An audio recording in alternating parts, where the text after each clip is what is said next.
of the Meetings of the Zionist Men of Wisdom, Boston, Small Maynard and Company, Publishers. Copyright 1920 by Small Maynard and Company, all rights reserved. Then the translators incorporate the title page from Sarge Nihilus' book, and I read this for you. It is entitled, quote, "It is near at the door." Matthew 24:33, Mark 13:29, Luke 21:31, Revelation 1:3, 22:10, Daniel 12:4. Concerning something people do not wish to believe and which is so near. The fourth edition of the book, quote, "nears the coming of Antichrist and the kingdom of the devil on earth," end quote, revised and considerably augmented by later researches and investigation. Sarge Nihilus, dedicated to the small herd of Christ. Then the quotation from 1 Solomon 5:4 and Matthew 24:13, "Ye brethren, do not remain in the dark, so that the day of the Lord shall not catch ye as thieves. He who suffers to the end shall be saved." The town of Sarjiv. And now we go into part one, the introductory statement by Small Maynard and Company. The world is in the midst of a crisis not less serious than that of the Great War. While it was inevitable that the period following the war should be fraught with grave problems for civilization, these problems have been made much more difficult by the presence of a new danger, namely the destructive force of Bolshevism. Russia was the first victim of what proved to be a movement of an international character, Russia being used as the base of operations. While powerful Bolshevist armies are overrunning Asia and menacing the European countries to the west, an equally dangerous force of red propagandists, directed from Moscow, is operating on several continents, spreading its social poison throughout the world and threatening the destruction of the social and industrial morale of the civilized nations. With the triumph of the Bolshevist Revolution in Russia, a group of internationalists, most of whom were members of the Jewish race, seized the machinery of government and have held it ever since. The complete destruction of Russian civilization, which for centuries had been essentially a Christian civilization, and the reduction of the great majority of the Russian people to a state of abject misery and ruin, are accomplished facts. The Bolshevist leaders, however, not content with this destruction and the establishment of a cruel despotism in Russia, are making every effort to extend their revolution and their control to other countries. The communist revolution in Hungary under Bela Kun, alias Kuhn, a confessed ally and agent of Trotsky, was not terminated until it had wrought great havoc in that country. The same is true of the Spartakan revolt in Germany, where recently the struggle broke out anew and assumed the character of a formidable civil war. Holland and Italy are today seriously threatened with uprisings inspired by the Bolsheviki, while in France the government has been compelled to expel the Bolshevist agents in large numbers. In the United States, revolutionary agitation directly guided and fomented by agents of Lenin and Trotsky and subsidized with ample funds recently reached such proportions that the federal government was forced to take strong measures, including hundreds of arrests and deportations. The enemy is in our midst. In this country, as elsewhere, alien agitators who are either Bolshevists themselves or emissaries of the Bolsheviki have wormed their way into some of the loyal labor organizations or put themselves at the head of the socialist or other radical political parties, artificially stimulating social unrest and seeking to turn industrial strikes into political upheavals, leading to revolution and anarchy. Shall America be as slow to realize the real danger of international Bolshevism as she was to recognize the menace of German imperialism? Shall America again be unprepared? We must be ready to meet the danger at our doors and, if necessary, to suppress it in our midst with physical force, just as was necessary in the struggle with the Prussian militarism. It has been said, however, and perhaps truly, that Bolshevism cannot be met by force alone. Certainly to meet it effectively, its nature must be understood. To this end, it is necessary to analyze the movement carefully and to discover its underlying causes, and if possible, the predominating cause. From the very beginning, there was an element of mystery in the Bolshevist revolution in Russia. Was it essentially an attempt to put into effect the principles of international socialism as promulgated by Karl Marx? Was it a disguised form of proletarian imperialism? Did it aim at the complete destruction of Christian civilization? Or finally, was it a long-planned, gigantic revolt of the Jewish race against Christendom and its institutions? From the very start, there was a terrible method in the madness of Trotsky and those in league with him. Many of their moves, which at the time seemed inexplicable, afterwards appeared logical enough when their objects became apparent. The world was puzzled by Trotsky's famous remark at Brest-Litovsk, when he said, "No peace, no war." Later, however, the real meaning became known. No war on Germany, no peace for Russia or the rest of the world. That the Bolshevist revolution was from the beginning almost entirely led and controlled by Jews is a fact which has gradually thrust itself upon the attention of the world. The Jews in many instances have admitted the dominating role which members of their race have played in an international Bolshevism and have sought to defend it. Some of their recognized leaders have proclaimed their pride in Trotsky. The fact that the Jewish race has taken such an active part in the Russian Bolshevist movement, with its international ramifications, had been attributed in some quarters to the motive of revenge on the part of the Jews for what they regard as a long era of persecution. If this be so, is it impossible that Jews in various parts of the world imagine that now is their chance not only for revenge but for world domination? The Arab confidence with which Trotsky and other Jewish leaders are proceeding with their drastic program in Russia is significant. Significant also is the enthusiastic support which is being given to the Soviet rule by various Jewish elements and groups outside of Russia. Whether this correlated movement of the Jews in support of Bolshevism is not being carried out on some concerted plan is a question of importance which warrants careful study and investigation. No facts which can possibly throw light upon this question should be disregarded. For this reason, it is timely to consider the contents and origin of a document of extraordinary interest, which, though made public in Russia some 15 years ago, is generally unknown elsewhere.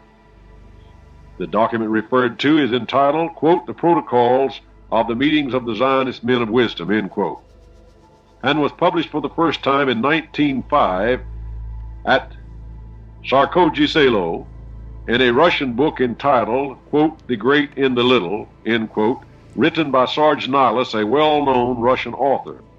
The protocol set forth a comprehensive program for the substantial destruction of all Christian states and proposed certain practical methods for achieving world domination by the Jewish nation. So far as is known, the protocols have never been repudiated publicly by recognized Jewish authorities. Quite recently, the well-known firm of Ari and Spottiswoode Limited, printers for the British government, published a pamphlet under the title, quote, "The Jewish Peril, Protocols of the Learned Elders of Zion," end quote. In the preface of this pamphlet, it is explained that the protocols referred to were translated from the Russian into English from Sarge Nilus's book, which appeared in Russia in 1905.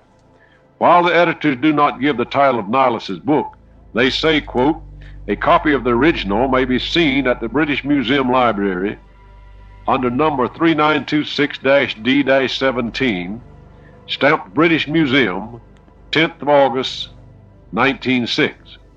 They state also that the publication of the English pamphlet at present is justified by the growing menace of Bolshevism throughout the world.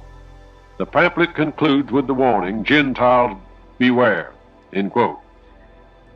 It seems obvious that the publishers, Ari and Spottiswoode Limited, have used Nilus's book, The Great and the Little, published in Russia in 1905. A specific reference to the protocols is to be found also in the French weekly magazine La Ville France, number 160, published in February 1920. In the editorial article entitled "The Jews Have Created Bolshevism," pages 10 through 13, the following extract from the Zionist protocols as published by Nilus is given in French. The article asserts that Bolshevism is nothing but a phase of Judaism, and also states that the Jewish Bolshevist leaders in Russia were subsidized by Jewish banking houses in the United States and Germany. In January 1917, Mr. Nihilus published another book under the title It Is Near at the Door, and in the book the protocols were again published in full. A reproduction of the title page of this book is inserted at the beginning of this volume.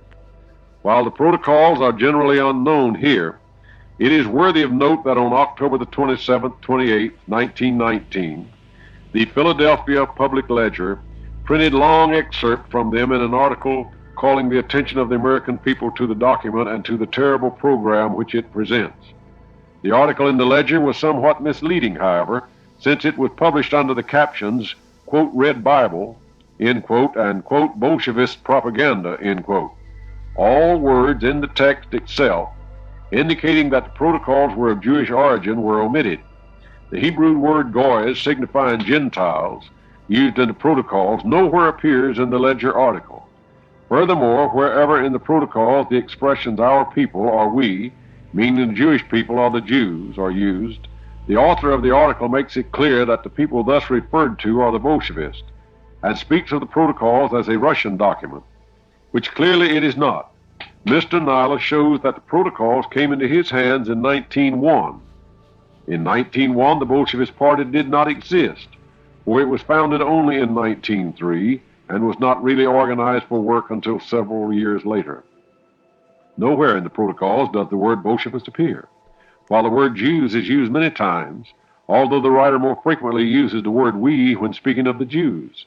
There is only one hypothesis upon which the protocols could possibly be considered Bolshevist, namely, that the Bolshevist movement was of Jewish origin, in which case the plan outlined in the protocols might have become Bolshevist by adoption. The very fact that a document purporting to be written by a Jew for Jews could be so easily described as Bolshevist propaganda is of interest. Now, for the first time, the document entitled by Mr. Nihilus, quote, Protocols of the Meetings of the Zionist Men of Wisdom, end quote, is published in full in the United States, correctly translated from the Russian. For this purpose, we have used the Russian text as it appears in Mr. Nihilus's book, It Is Near at the Door, 1917, published in the printing office of the Sviato-Trotsky Monastery. Before proceeding to examine the contents of the protocols, let us briefly give Mr. Nihilus's account of the way in which they came into his possession and of his views in regard to their origin. Mr. Nihilus, at pages 86 to 92 of his book, It Is Near at the Door, states that he received the manuscript containing the protocols of the meetings of the Zionist Men of Wisdom in 1901 from Mr. Alexis Nikolaevich Sokhatin, at one time Marshal of Nobility in the district of Kern, Central Russia, and later Vice Governor of the government of Stavropol, South Russia, and that when giving the manuscript to Mr. Nihilus, Mr. Sokhatin said, quote, Take it into your full possession, read it, become inspired, and make out of it something useful to the Christian soul. Otherwise it might remain with me unused. From a political standpoint, it is useless, for it is too late to act on it. From a spiritual standpoint, however, it might be otherwise. In your hands, with God's help, it will bear fruit, end quote. Mr. Nihilus states that Mr. Sokhatin told him that the manuscript was originally obtained by a lady whose name is not given, and who, he said, obtained it in a mysterious way. Mr. Nihilus showed it to several Russians of high standing, one of whom said, quote, Slavdom has not yet spoken its last word, and therefore no matter how cunning and strong the Zionist men of wisdom may be, their efforts are doomed to failure, and for this reason there is no need to despair, end quote. Mr. Nihilus states that prior to 1905, he submitted the protocols to the Grand Duke Sarge Alexandrovich, who, having examined them, sent him a message of 2 words only, quote, too late, end quote. Subsequently, Mr. Nihilus made several attempts to call the attention of the proper officials to the contents of this document, but without result. In 1905, he published the second edition of this book, The Great and the Little. In this edition, the protocols were for the first time incorporated. In his last book, Mr. Nihilus writes, quote, These protocols produced a scarcely noticeable impression upon the world outside of the Christian church. The periodical press, which is in the main in Jewish hands, are under the guidance and influence of the Jews, sought to conceal their publication, scarcely mentioning them or referring to them as a fallacious invention or a fairy tale. Among loyal Christians, however, the protocols bore fruit and created a success for my book far greater than could have been anticipated, for they spread the knowledge of the hidden mysteries of our time in a wide circle to those belonging to the Christian family. Since then, my book, with all the protocols, has appeared in its 4th edition, but only now I learn authoritatively from Jewish sources that these protocols are nothing else than a strategic plan for the conquest of the world, putting it under the yoke of Israel, the struggler against God, a plan worked out by the leaders of the Jewish people during the many centuries of their dispersion, and finally presented to the Council of Elders by the Prince of Exile, Theodor Herzl, at the time of the First Zionist Congress summoned by him at Basel in August 1897, end quote. Again he writes, end quote, in what way these documents, constituting the Holy of Holies of the hopes of Israel, the century-old mystery of its leaders, reached the general mass of the uninitiated has not been ascertained. As already mentioned, they were given to me in 1901.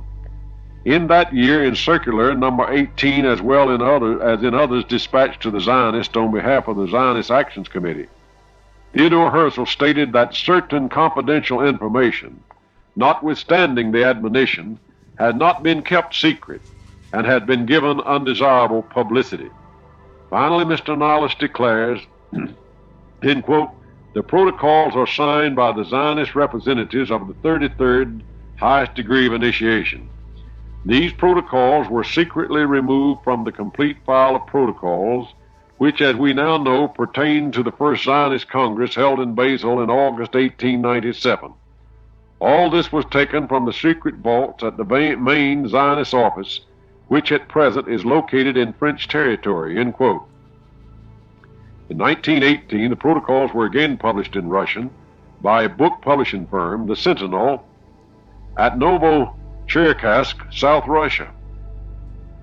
The pamphlet referred to bears the title Zionist Protocols, the plans for the conquest of the universe by Judeo-Masons. In the introduction to the pamphlet, it is stated, the protocols are a program carefully worked out in all its details for the conquest of the universe by the Jews. The greater part of this program has already been realized, and if we will not come back to our senses, we are inevitably doomed, end quote. In the concluding part of this introduction, the publisher states as follows, quote, the protocols indeed are not only the key to our first unsuccessful revolution, but they are also the key to the second, in which Jewry played such a sinister role for Russia. For us who are witnesses of the self-destruction of Russia, for us who hope for her regeneration, this document is all the more significant as it discloses the means of the enemies of Christendom for our enslavement. Only after having obtained the knowledge of the means, it may become possible to successfully combat the enemies of Christ and of Christian culture, end quote. There is not, and in the nature of the case there hardly can be, any direct evidence as to the authenticity of the protocols. There is, however, a considerable body of facts having a bearing upon this question, which the publishers of this book put before the reader, leaving him to draw his own conclusions. The facts to which we refer may be roughly grouped under 3 heads. Quote, A. There is a remarkable similarity between the policies of destruction outlined in the protocols and the actual measures of destruction put into effect by the Bolshevik regime in Russia, and there is evidence that this regime is under the control of Jewish leaders. B. There is also a striking parallelism between certain passages in the protocols and the statements of recognized Jewish leaders, both religious and political, appearing in their published writings and speeches. C. Finally, certain Jewish activities outside of Russia coincide in a remarkable degree with certain parts of the protocols. In Part 2 of this volume, evidence under these various heads is set forth. This evidence, however, can be intelligently considered only after a careful study of the protocols themselves, a translation of which appears in the following pages, preceded by a short summary prepared for the convenience of the reader. Summary of the Protocol. The title under which the protocols are presented in Mr. Niles' text, according to the literal translation from the Russian, is, quote, Protocols of the Meetings of the Zionist Men of Wisdom, end quote. The word protocol can be used in several senses, but in the present case the context would indicate that the word means simply the written minutes of certain meetings, such as meetings of the Zionist Men of Wisdom. The arrangement is in 24 separate protocols, each protocol apparently recording the contents of an address to the meeting by one of its members. The context would also indicate that all the addresses were delivered by the same person, and it should also be noted that each protocol deals with a more or less distinct part of one complete subject, like the chapter of a book. In the first protocol, it is stated that the speaker undertakes to formulate, quote, our system both from our point of view and from that of the Goys, end quote.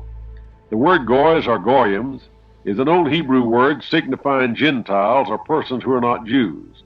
All of the following protocols, whether they are the utterances of the same person who speaks in the first protocol or not, are a continuation of the same general subject. Taking the set of documents as a whole, they clearly purport to formulate a strategic plan for united action of the Jews as a nation or a people to obtain certain ends. These ends are nothing less than complete political and religious domination of the world. The means by which this universal domination is to be achieved are set forth with great clearness and considerable elaboration.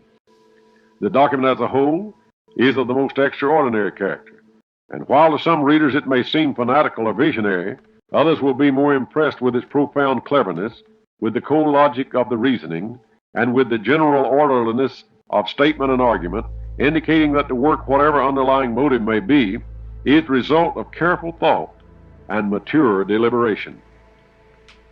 The strategic plan of action is Machiavellian and ruthless in the extreme, and is expressly founded on the proposition that might is right and that politics have nothing in common with morals.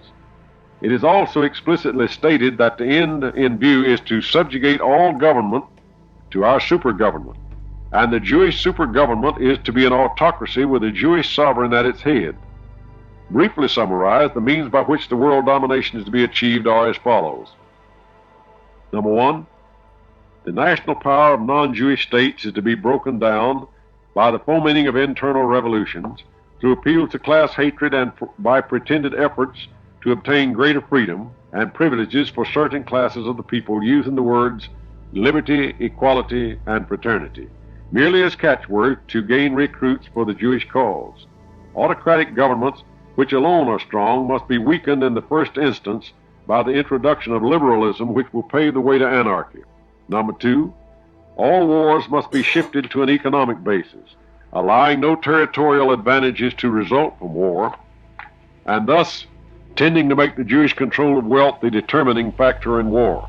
Number three, the Jewish international rights are to be strengthened at the expense of the national rights of the several Gentile nations. Number four, the non-Jewish states are to be further weakened by promoting false and conflicting political policies, by obtaining secret control over the actions of public officials, by manipulation of the press, and by the gradual elimination of free speech. Number five, the authority of governments, where liberalism prevails, is to be weakened by the destruction of religion, other than the Jewish religion, since it is the conservative and moral force which makes liberal governments possible. Number six, in order to overcome the resistance of those states which are unwilling to make submission to the new Jewish power, there must be no hesitation in resorting to violence, cunning, hypocrisy, bribery, fraud, and treason, or to the seizure of the property of others. Number seven, the destruction of the social and economic structure of Christian states will also be brought about by the destruction of industrial prosperity, through speculation and constant strikes, throwing masses of workmen out of employment, artificially raising wages, thus increasing the cost of the necessaries of life, and finally by bringing about a general economic crisis and the disorganization of financial systems. The financial strength of the various non-Jewish states will also be undermined by causing them to overburden themselves with foreign and national loans on an ever-increasing scale, which will ultimately lead to bankruptcy. 8. Upon the social and political chaos created by these various means, a Jewish dictatorship is to be gradually built up, principally through the terrible Jewish power of the purse, and through the other great Jewish powers of control over the press and over the revolutionary labor movements. 9. During the period of transition from Gentile to Jewish political control in every state, there will be a secret government by the Jews, brought about through the manipulation of the press, misleading public opinion, mass terror, weakening the initiative of the Gentiles, misdirecting their education, and sowing discord among them. And now we come to the actual 24 protocols that we will read and record for you as printed in this book. Protocols of the Meetings of the Zionist Men of Wisdom. Protocol number 1. Let us put aside phraseology and discuss the inner meaning of every thought. By comparisons and deductions, let us illuminate the situation. In this way, I will describe our system, both from our own point of view and from that of the Goys. It must be remembered that people with base instincts are more numerous than those with noble ones. Therefore, the best results in governing are achieved through violence and intimidation, and not through academic discussion. Every man seeks power. Everyone would like to become a dictator if he possibly could. And rare indeed are those who would not sacrifice the common good in order to attain personal advantage. What has restrained the wild beast we call men? What has influenced them heretofore? In the early stages of social life, they submitted to brute and blind force. Afterwards to the law, which is the same force but disguised. I deduce from this that according to the laws of nature, right lies in might. Political freedom is not a fact, but an idea. One must know how to employ this idea when it becomes necessary to attract popular forces to one's party by mental allurement if it plans to crush the party in power. The task is made easier if the opponent himself has contradicted the idea of freedom, the so-called liberalism, and for the sake of the idea yields his power. It is precisely here that the triumph of our theory becomes apparent. The relinquished reins of power are, according to the laws of nature, immediately seized by a new hand because the blind force of the people cannot remain without a leader, even for one day, and the new power merely replaces the old, weakened by liberalism. In our day, the power of gold has replaced liberal rulers. There was a time when faith ruled. The idea of freedom cannot be realized because no one knows how to make reasonable use of it. Give the people self-government for a short time and it will become corrupted. From that very moment, strife begins and soon develops into social struggles, as a result of which states are set aflame and their authority is reduced to ashes. Whether the state is exhausted by internal convulsions, or whether civil war is delivered into the hands of the external enemies, in either case it can be regarded as hopelessly lost. It is in our power. The despotism of capital, which is entirely in our hands, holds out to it a straw which the state must grasp, although against its will or otherwise fall into the abyss. To him who, because of his liberal inclinations, would contend that arguments of this kind are immoral, I would propound the question: if a state has two enemies, and if against the external enemy it is permitted, and it is not considered immoral to use all methods of warfare, and as a protective measure not to acquaint the enemy with the plans of attack, such as night attacks or attacks with superior forces, then why should the same methods be regarded as immoral when applied to a worse foe, a transgressor against social order and prosperity? How can a sound and logical mind hope successfully to guide the masses by means of reasonable persuasion, or by arguments if there is a possibility of contradiction, even though unreasonable, but which may appear more attractive to the superficially thinking masses? guided entirely by shallow passions, superstitions, customs, traditions, and sentimental theories. The people in and of the mob become embroiled in party dissensions, which prevent all possibility of an agreement, even though it be on the basis of perfectly sound reasoning. Every decision of the mob depends upon the accidental or prearranged majority, which, owing to its ignorance of political secrets, pronounces absurd decisions, thus introducing the seeds of anarchy into the government. Politics have nothing in common with morals.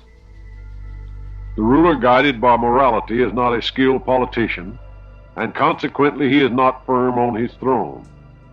He who desires to rule must resort to cunning and hypocrisy.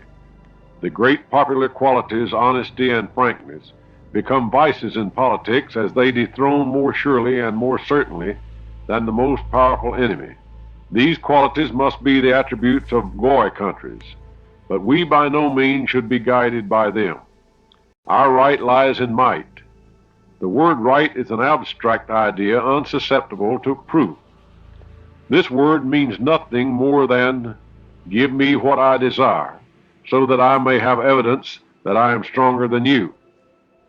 Where does right begin? Where does it end? In a state with a poorly organized government and where the laws are insignificant, and the ruler has lost his dignity as a result of the accumulation of liberal rights, I find a new right, namely the right of might, to destroy all existing order and institutions, to lay hands on the law, to alter all institutions, and to become the ruler of those who have voluntarily, liberally renounced for our benefit the rights of their own power. With the present instability of all authority, our power will be more unassailable than any other, because it will be invisible until it is so well rooted that no cunning can undermine it. From temporary evil to that which we are now obliged to have recourse will emerge the good of an unshakable government, which will reinstate the orderly functioning of the mechanism of popular existence now interrupted by liberalism. The end justifies the means. In laying our plans, we must turn our attention not so much to the good and moral as to the necessary and useful. Before us lies a plan in which a strategic line is shown, from which we must not deviate on pain of risking the collapse of many centuries of work. In working out an expedient plan of action, it is necessary to take into consideration the meanness, the vacillation, changeability of the mob, its inability to appreciate and respect the condition of its own existence and of its own well-being. It is necessary to realize that the power of the masses is blind, unreasoning, and void of discrimination, prone to listen to right and left. The blind man cannot guide the blind without bringing them to the abyss. Consequently, members of the crowd, upstarts from the people, even were they men of genius, but incompetent in politics, cannot step forward as leaders of the mob without ruining the entire nation. Only the person prepared from childhood to autocracy can understand the words which are formed by political letters.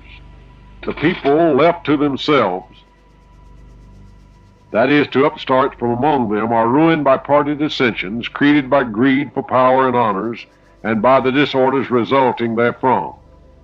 Is it possible for the masses of the people to direct the affairs of the state without rivalry and without interjecting personal interest? Are they capable of protecting themselves against external enemies? This is impossible, since a plan divided into as many parts as there are minds in a mob loses its unity, and consequently becomes incomprehensible and unworkable. Only an autocrat can outline great and clear plans which allocate in an orderly manner all the parts of the mechanism of the government machinery. From this, it is concluded that the government which is the most efficient for the benefit of the country must be concentrated in the hands of one responsible person. Civilization cannot exist without absolute despotism, for government is carried on not by the masses but by their leader, whoever he may be. A barbarous crowd shows its barbarism on every occasion. The moment the mob grasps liberty in its hands, it is speedily changed to anarchy, which is in itself the height of barbarism. Look at those beasts, steeped in alcohol, stupefied by wine, the unlimited use of which is granted by liberty. Surely you cannot allow our own people to come to this. The people of the Goyas are stupefied by spirituous liquors. Their youth is driven insane through excessive study of the classics, and vice to which they have been instigated by our agents, tutors, valets, governesses, in rich houses by clerks and so forth, and by our women in the pleasure places of the Gentiles, or Goys.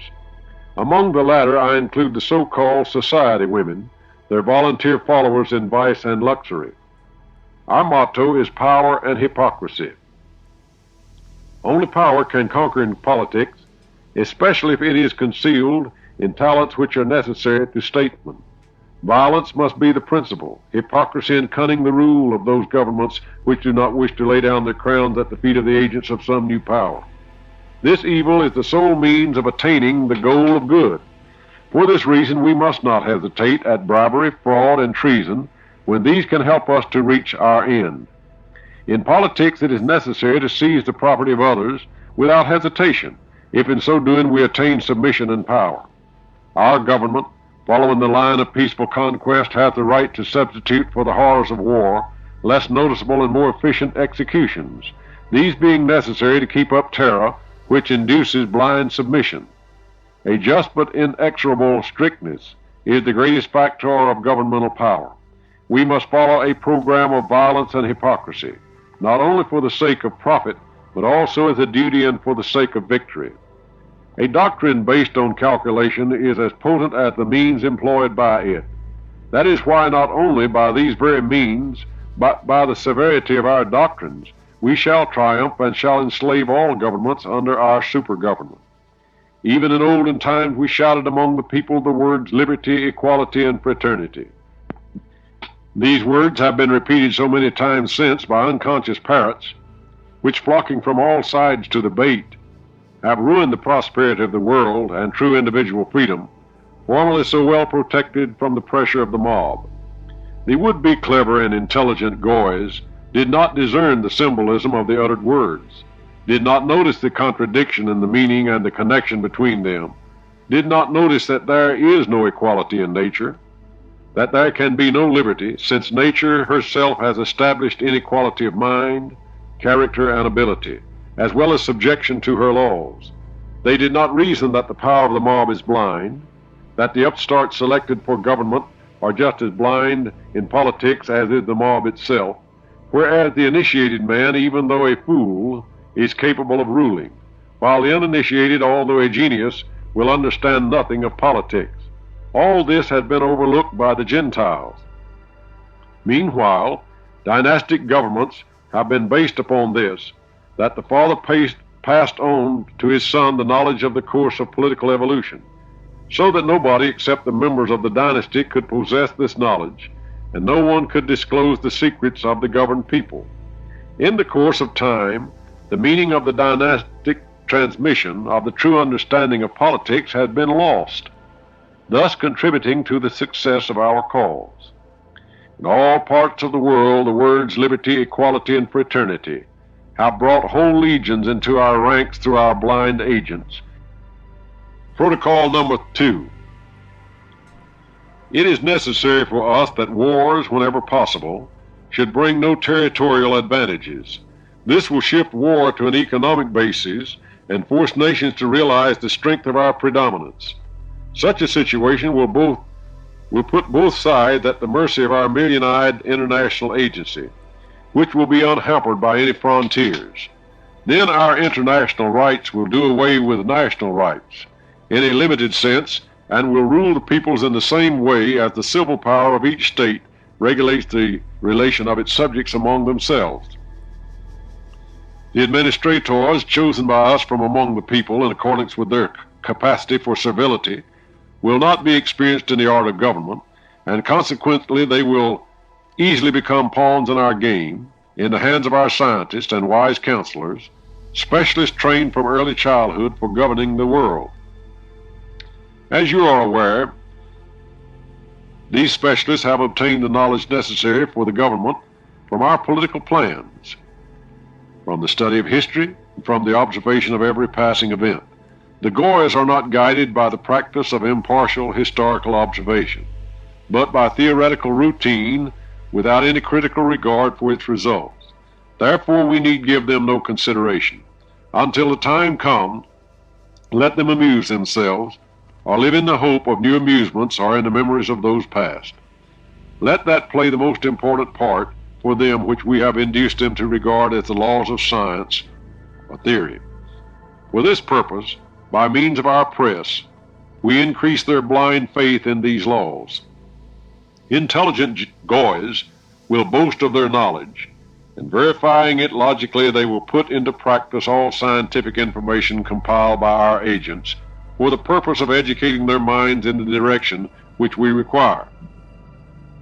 Do not think that our assertions are without foundation. Note the successes of Darwinism, Marxism, and Nazism, engineered by us. The demoralizing effect of these doctrines upon the pawns in our game, in the hands of our scientists and wise counselors, especially individual freedom, formerly so well protected from the pressure of the mob. The would-be clever and intelligent goys did not discern the symbolism of the uttered words, did not notice the contradiction in the meaning and the connection between them, did not notice that there is no equality in nature, that there can be no liberty, since nature herself has established inequality of mind, character, and ability, as well as subjection to her laws. They did not reason that the power of the mob is blind, that the upstarts selected for government are just as blind in politics as is the mob itself, whereas the initiated man, even though a fool, is capable of ruling, while the uninitiated, although a genius, will understand nothing of politics. All this has been overlooked by the Gentiles. Meanwhile, dynastic governments have been based upon this, that the father passed on to his son the knowledge of the course of political evolution, so that nobody except the members of the dynasty could possess this knowledge, and no one could disclose the secrets of the governed people. In the course of time, the meaning of the dynastic transmission of the true understanding of politics has been lost, thus contributing to the success of our cause. In all parts of the world, the words liberty, equality, and fraternity have brought whole legions into our ranks through our blind agents. Protocol number 2. It is necessary for us that wars, whenever possible, should bring no territorial advantages. This will shift war to an economic basis and force nations to realize the strength of our predominance. Such a situation will put both sides at the mercy of our million-eyed international agency, which will be unhampered by any frontiers. Then our international rights will do away with national rights in a limited sense, and will rule the peoples in the same way as the civil power of each state regulates the relation of its subjects among themselves. The administrators chosen by us from among the people in accordance with their capacity for servility will not be experienced in the art of government, and consequently they will easily become pawns in our game, in the hands of our scientists and wise counselors, specialists trained from early childhood for governing the world. As you are aware, these specialists have obtained the knowledge necessary for the government from our political plans, from the study of history, and from the observation of every passing event. The goys are not guided by the practice of impartial historical observation, but by theoretical routine without any critical regard for its results. Therefore we need give them no consideration. Until the time comes, let them amuse themselves, or live in the hope of new amusements or in the memories of those past. Let that play the most important part for them which we have induced them to regard as the laws of science or theory. For this purpose, by means of our press, we increase their blind faith in these laws. Intelligent goys will boast of their knowledge, and verifying it logically, they will put into practice all scientific information compiled by our agents for the purpose of educating their minds in the direction which we require. Do not think that our assertions are without foundation. Note the successes of Darwinism, Marxism, and Nazism, engineered by us. The demoralizing effect of these doctrines upon the minds of the goys should be already obvious to us. It is essential that we take into consideration the modern ideas, temperaments, and tendencies of people in order that no mistakes in politics and in guiding administrative affairs may be made. The triumph of our system, parts of whose mechanism must be adapted in accordance with the temperament of the people with whom we come in contact, cannot be realized unless its practical application is based upon a resume of the past as related to the present. There is one great force in the hands of modern states which arouses thought movements among the people. That is the press. The role of the press is to indicate necessary demands, to register complaints of the people, and to express and foment dissatisfaction. The triumph of free babbling is incarnated in the press. But governments were unable to profit by this power, and it has fallen into our hands. Through it we have attained influence while remaining in the background. Thanks to the press, we have gathered gold in our hands, although we had to take it from rivers of blood and tears. But it cost us the sacrifice of many of our own people. Every sacrifice on our part is worth 1,000 goys before God. Protocol number 3. Today I can tell you that our goal is close at hand. Only a small distance remains, and the cycle of the symbolic serpent, the symbol of our people, will be complete. When this circle is completed, then all the European states will be enclosed in it as in strong claws. The modern constitutional scales will soon tip over, for we have set them inaccurately, thus ensuring an unsteady balance for the purpose of wearing out their holder. The Goys thought it had been sufficiently strongly made and hoped that the scales would regain their equilibrium, but the holder, the ruler, is screened from the people by his representatives, who fritter away their time, carried away by their uncontrolled and irresponsible authority. Their power, moreover, has been built upon terrorism spread through the palaces. Unable to reach the hearts of their people, the rulers cannot unite with them to gain strength against the usurpers of power. The visible power of royalty and the blind power of the masses, separated by us, have both lost significance. For separated, they are as helpless as the blind man without a stick. To induce the lovers of authority to abuse their power, we have placed all the forces in opposition to each other, having developed their liberal tendencies toward independence. We have excited different forms of initiative in that direction. We have armed all the parties. We have made authority the target of all ambitions. We have opened the arenas in different states, where revolts are now occurring, and disorders and bankruptcy will shortly appear everywhere. Unrestrained babblers have converted parliamentary sessions and administrative meetings into oratorical contest. Daring journalists, impudent pamphleteers make daily attacks on the administrative personnel. The abuse of power is definitely preparing the downfall of institutions, and everything will be overturned by the blows of the infuriated mobs. The people are shackled by poverty to heavy labor more surely than they were by slavery and serfdom. They could liberate themselves from those in one way or another, whereas they cannot free themselves from misery. We have included in Constitution rights which for the people are fictitious and are not actual rights. All the so-called rights of the people can exist only in the abstract and can never be realized in practice. What difference does it make to the toiling proletarian, bent double by heavy toil, oppressed by his fate, that the babblers receive the right to talk, journalists the right to mix nonsense with reason in their writings, if the proletariat has no other gain from the Constitution than the miserable crumbs which we throw from our table in return for his vote to elect our agents? Republican rights are bitter irony for the poor man, for the necessity of almost daily labor prevents him from using them, and at the same time deprives him of his guarantee of a permanent and certain livelihood by making him dependent upon strikes, organized either by his masters or by his comrades.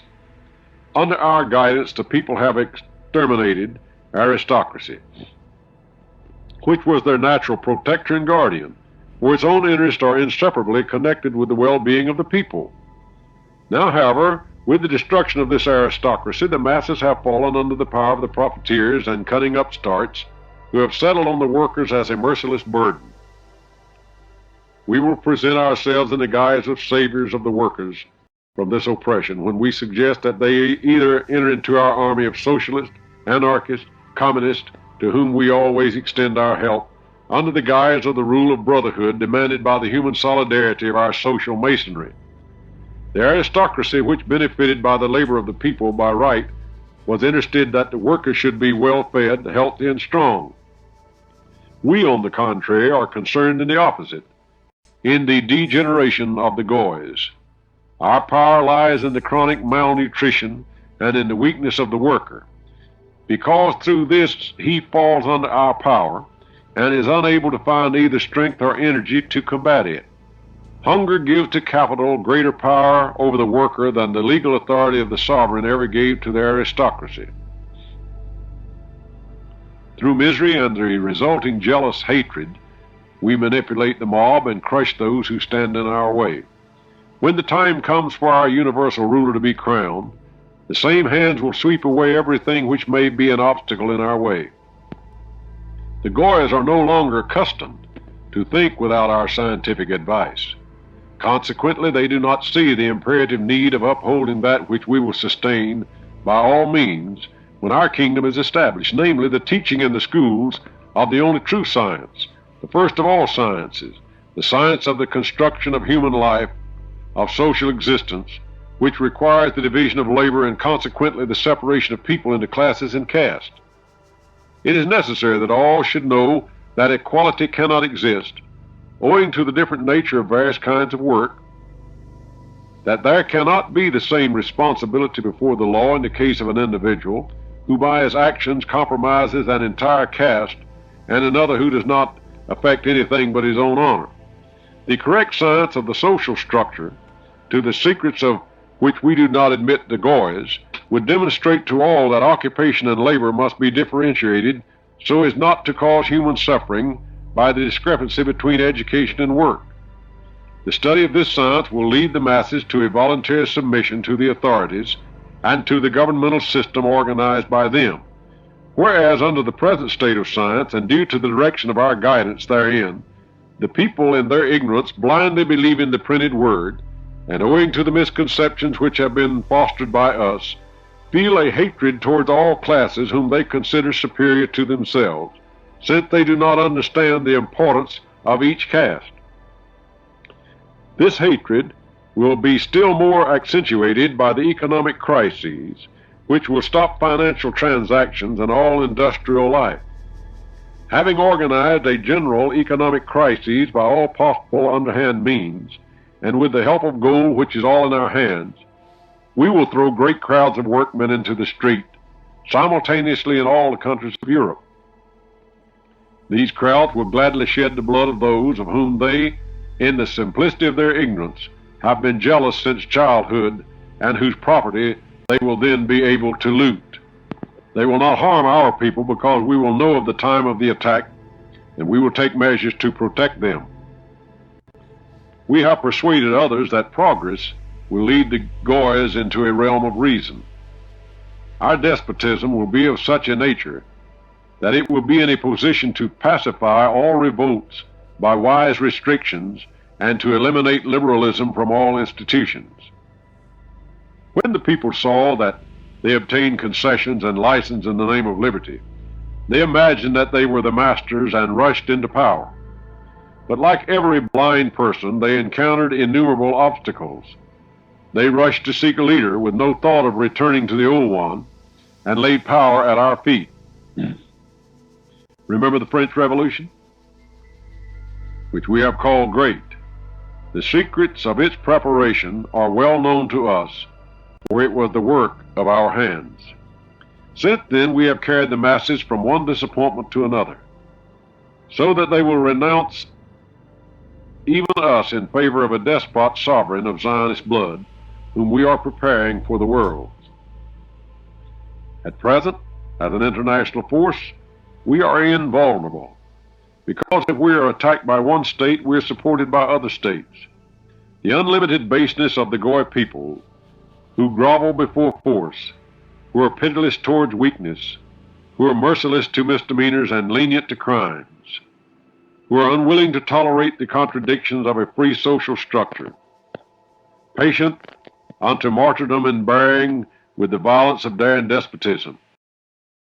This is what helps our independence. They tolerate and permit such abuses from their modern premiers and dictators, for the least of which they would behead 20 kings. How can such a phenomenon be explained? Such an illogical conception on the part of the mass of the people towards events of seemingly the same nature.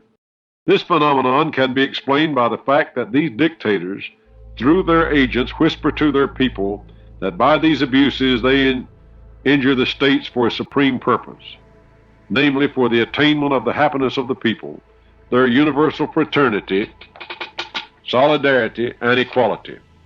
Of course, they are not told that this unification will be achieved only under our rule. Thus the people condemn the just and acquit the unjust, more and more convinced that they can do what they please. Owing to this, the people destroy all stability and create disorder on every occasion. The word liberty brings all society into conflict with all authority, be it that of God or nature. This is why, at the moment of our enthronement, we will strike this word from the dictionary as being the symbol of brute power, which turns the masses into bloodthirsty beasts. It is true, however, that these beasts go to sleep as soon as they have drunk blood, and then it is easy to shackle them, but if the blood is not given to them, they will not sleep and will struggle. Protocol number 4. Every republic passeth through several stages. The first stage is like the early period of insane ravings of a blind man, throwing himself right and left. The second is the demagogy, which breeds anarchy, which inevitably leads to despotism, not of a legal and open character and consequently responsible, but an unseen and unknown despotism, no less effective, because exercised by some secret organization, acting even less ceremoniously because it is hidden under the cover and behind the backs of different agents. The change of these agents will even help the secret organizations, as it will thus be able to rid itself of the necessity of spending money to reward employees of long terms of service. Who and what can overthrow an unseen power? For such is the character of our power. External masonry acts as a screen for it and its aims, but the plan of action of this power and its very headquarters will always remain unknown to the people. And here let me interject something. After the word external masonry in this paragraph of protocol number 4, there's a footnote. And the footnote is thus: the reference is probably to those Masonic lodges in continental Europe, which, contrary to the fundamental principles of the Anglo-Saxon lodges, have been converted into quasi-political and anti-Christian organizations. See the Encyclopedia Britannica, 11th edition, article Freemasonry, volume 11, page 84. Now let us return to protocol number 4, continuing. Liberty could also be harmless and remain on the state program without detriment to the well-being of the people, if it were to retain the ideas of the belief in God and human fraternity, free from the conception of equality, for such a conception is in contradiction to the laws of nature, which establish subordination. With such a faith, the people would be governed by the guardians of the parish and would thrive quietly and obediently under the guidance of their spiritual leader, accepting God's dispensation on earth. It is for this reason that we must undermine faith, tearing from the minds of the Goys the very principle of God and soul, and substituting mathematical formulas and material needs. In order that the minds of the Goys may have no time to think and notice things, it is necessary to divert them in the direction of industry and commerce. Thus all nations will seek their own profit, and while engaged in the struggle, they will not notice their common enemy. But in order that liberty should finally undermine and ruin the Goyist society, it is necessary to put industry on a basis of speculation. The result of this will be that everything absorbed by industry from the land will not remain in the hands of the Gentiles, but will be directed toward speculation. That is, it will come into our coffers. The intense struggle for supremacy, the shocks to economic life, will create, moreover, have already created, disappointed, cold, and heartless societies. These societies will have complete disgust for high politics and religion. Their only guide will be calculation, that is, gold, for which they will have a real cult because of the material delights which it can supply. It will be at that stage that the lower classes of the Gentiles, or Goys, not for the sake of doing good, nor even for the sake of wealth, but solely because of their hatred towards the privileged, will follow us against our competitors for power, the intelligent Goys. Protocol number 5. What form of government can be given to societies in which bribery has penetrated everywhere, where riches are obtained only by clever tricks, and semi-fraudulent means, where corruption reigns, where morality is sustained by punitive measures and strict laws, and not by voluntary acceptance of moral principles, where cosmopolitan convictions have eliminated patriotic feelings and religion? What form of government can be given to such societies other than a despotism such as I shall describe? We will create a strong centralized government, so as to gather the social forces into our power. We will mechanically regulate all the functions of political life of our subjects by new laws. These laws will gradually eliminate all the concessions and liberties permitted by the Goys. Our kingdom will be crowned by such a majestic despotism that it will be able at all times and in all places to crush both antagonistic and discontented Goys. We may be told that the despotism outlined by me is inconsistent with modern progress, but I will prove to you that the contrary is the case. At the time when people considered rulers as an incarnation of the will of God, they subjected themselves without murmur to the autocracy of the sovereigns. But as soon as we inspired them with the thought of their personal rights, they began to regard the rulers as ordinary mortals. The holy anointments fell from the heads of sovereigns in the opinion of the people, and when we deprived them of their belief in God, then authority was thrown into the street, where it became public property and was seized by us. Moreover, the art of governing the masses and individuals by means of cunningly constructed theories and phraseology, by rulers of social life and other devices not understood by the Goys, belongs among other faculties to our administrative mind, which is educated in analyses and observation, and is also based upon skillful reasoning, in which we have no competitors, just as we have none in the preparation of plans for political action and solidarity. Only the Jesuits could be compared to us in this, but we were able to discredit them in the mind of the senseless mob as a visible organization, whereas we with our secret organization remained in the dark. After all, is it not the same to the world who will be its master, whether it be the head of Catholicism or our despot of Zionist blood? To us, however, the chosen people, it is by no means a matter of indifference. Temporarily, a world coalition of the Gentiles would be able to hold us in check, but we have insured against this by roots of dissension so deep among them that they cannot now be extracted. We have set at variance the personal and national interest of the Goys. We have incited religious and race hatred, nurtured by us in their hearts for 20 centuries. Owing to all this, no state will obtain the help it asks for from any side, because each of them will think that a coalition against us will be disadvantageous to it. We are too powerful. We must be taken into consideration. No country can reach even an insignificant private understanding without our being secret parties to it. Per me regis regnant.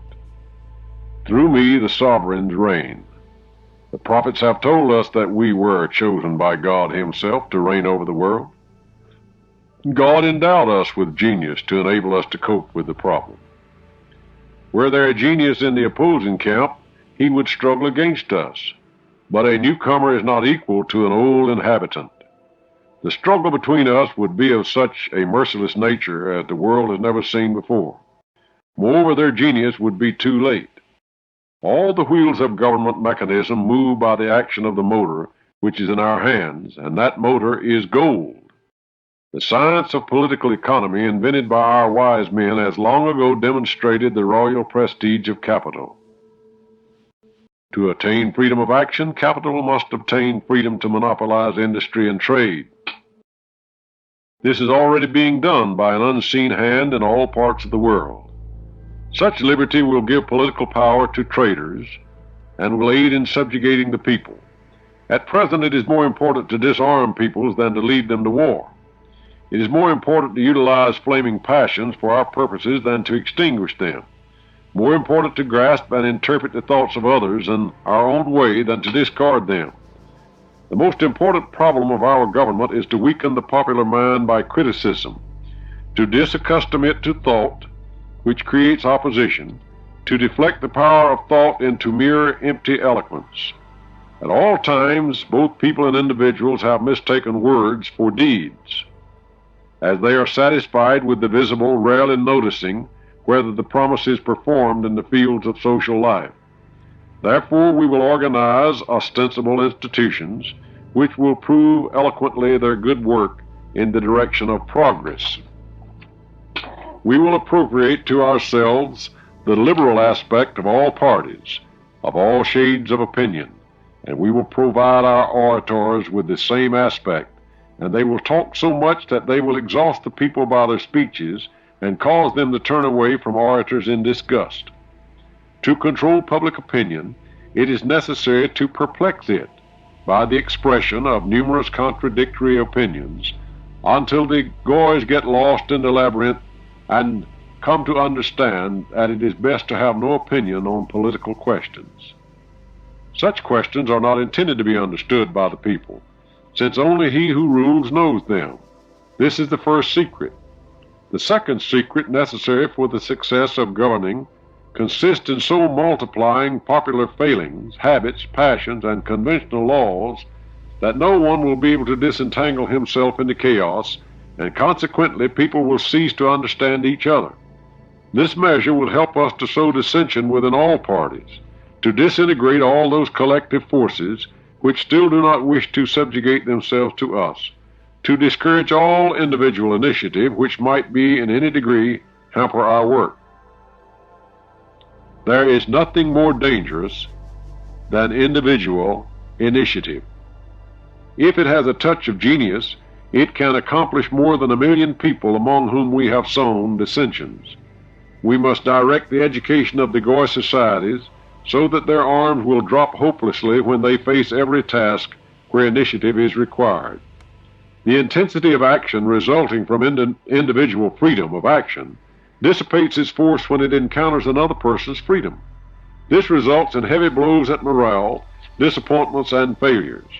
We will so tire the Goys by all this that we will force them to offer us an international power, which by its position will enable us conveniently to absorb without destroying all governmental forces of the world, and thus to form a super government. In lieu of modern rulers, we will place a monster which will be called the super-governmental administration. Its hands will be stretched out like pincers in every direction, so that this colossal organization cannot fail to conquer all the peoples. Protocol number 6. We will soon begin to establish great monopolies, reservoirs of huge wealth, upon which even the large fortunes of the Goys will depend to such an extent that they will be drowned, together with the governmental credits, on the day following the political catastrophe. You economists here present will please carefully weigh the significance of this scheme. We must develop by all means the importance of our super government by representing it as the protector and reward giver of all who willingly submit to us. The aristocracy of the Goys as a political force is dead. We do not need to take it into consideration, but as landowners they are harmful to us because they can be independent in their resources of life. For this reason, we must deprive them of their land at any cost. To attain this object, the best method is to increase land taxes, the indebtedness of the land. These measures will keep land ownership in subjection. The aristocracy of the Gentiles, or Goys, which as a matter of heredity is unable to be satisfied with small things, will soon be ruined. At the same time, it is necessary to patronize trade and industry vigorously, and more important, to encourage speculation, whose function is to act as a counterbalance to industry. Without speculation, industry will increase private capital and tend to amelioration of land ownership by freeing it from indebtedness created by the loans granted by agricultural banks. It is necessary that industry should suck out of the land both labor and capital, and through speculation deliver into our hands all the money of the world, thus throwing all the Goys into the ranks of the proletarians. Then the Goys will bow before us in order to obtain the mere right of existence. To destroy Goy industry, we will create among the Goys, as an aid to speculation, the strong demand for boundless luxury which we have already developed. Let us raise wages, which, however, will be of no benefit to the workers, for we will simultaneously cause the rise in prices of objects of first necessity, under the pretext that this is due to the decadence of agriculture and of the cattle industry. We will also artfully and deeply undermine the sources of production by teaching the workmen anarchy and the use of alcohol, at the same time taking measures to expel all the intelligent Goys from the land. That the true situation should not be noticed by the Goys until the proper time, we will mask it by a pretended desire to help the working classes and great economic principles, an active propaganda of which principles is being carried on through the dissemination of our economic theories. Protocol number 7. The intensification of armament and the increase of the police force are essential to the realization of above-mentioned plans. It is necessary that there should be, besides ourselves in all countries, only the mass of the proletariat, a few millionaires devoted to us, policemen and soldiers. We must create unrest, dissensions, and hatred throughout Europe and through the European affiliations, also on other continents.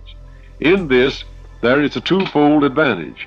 First, we will hold all countries under our influence, since they will realize that we have the power to create disorders or to restore order whenever we wish. All countries have come to regard us as a necessary burden. Second, we will entangle by intrigue all the threads stretched by us into all the governmental bodies by means of politics, economic treaties, or financial obligations. To attain these ends, we will worm our way into parleys and negotiation. Armed with cunning, but in so-called official language, we will assume the opposite tactics of seeming honest and reasonable. In this way, the peoples and the governments of the Goys, taught by us to regard only the surface of that which we show them, will look upon us as benefactors and saviors of mankind. We must be able to overcome all opposition by provoking a war by the neighbors of that country which dares to oppose us. Should, however, those neighbors in their turn decide to unite against us, we must respond by a world war.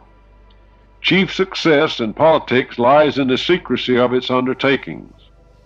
There must be inconsistency between the words and actions of diplomats. We must influence the Goy governments to action beneficial to our broadly conceived plan, now approaching its triumphant goal, creating the impression that such action is demanded by public opinion, which in reality is secretly organized by us with the help of the so-called great power, namely the press. The latter, however, with few exceptions that need not be considered, is already entirely in our hands.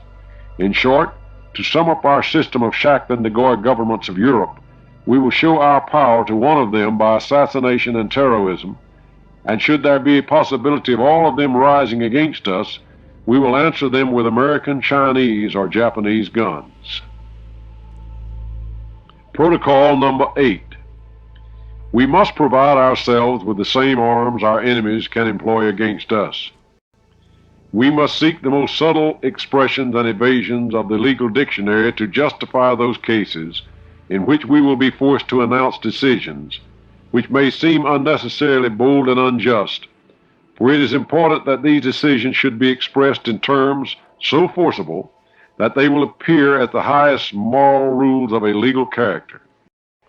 Our government must be surrounded by all the forces of civilization, in the midst of which it will have to function.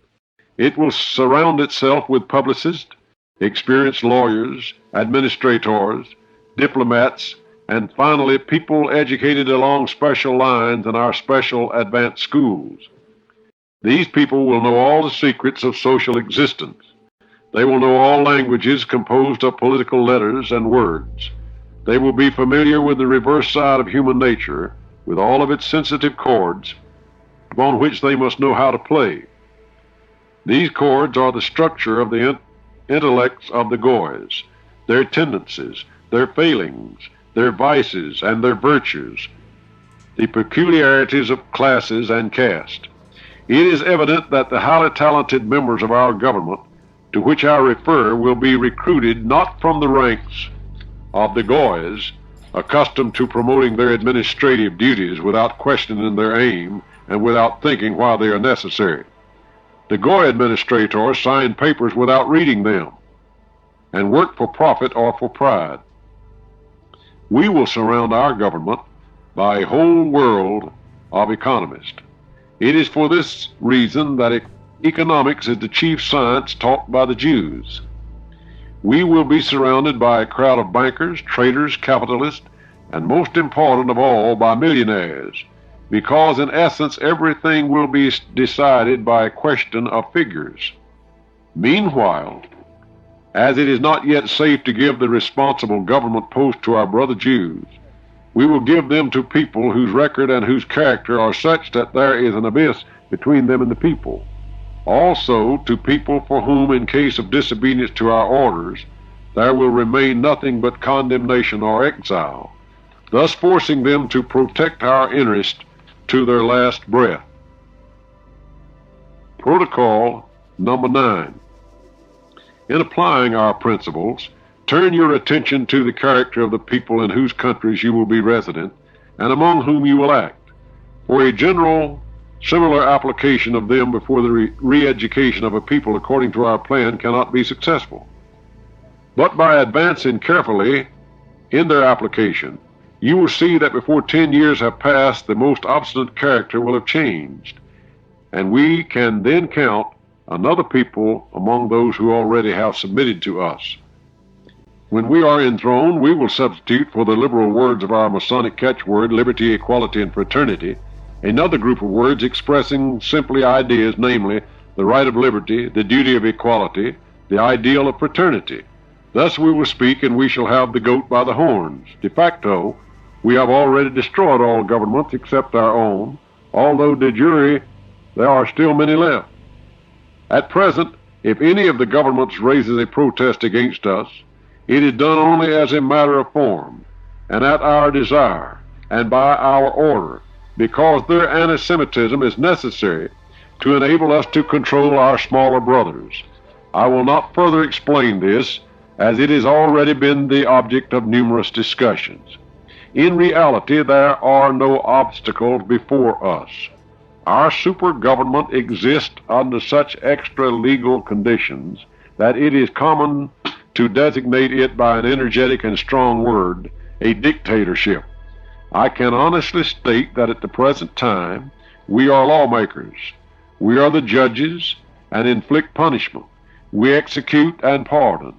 We, as the chief of all our armies, ride the leader's horse. We rule by indomitable will because we hold in our hands the fragments of a once strong party now subject to us. We possess a boundless ambition, burning greed for merciless revenge and bitter hatred. From us emanates an all-embracing terror. People of all opinions and of all doctrines are in our service. People who desire to restore monarchies, demagogues, socialists, communists, and other utopians. We have had to put all of them to work. Every one of them is undermining the last remnant of authority, is trying to overthrow all existing order. All the governments have been tortured by this procedure. They beg for peace, and for the sake of peace are prepared to make any sacrifice. But we will not give them peace until they recognize our international supergovernment openly and with submission.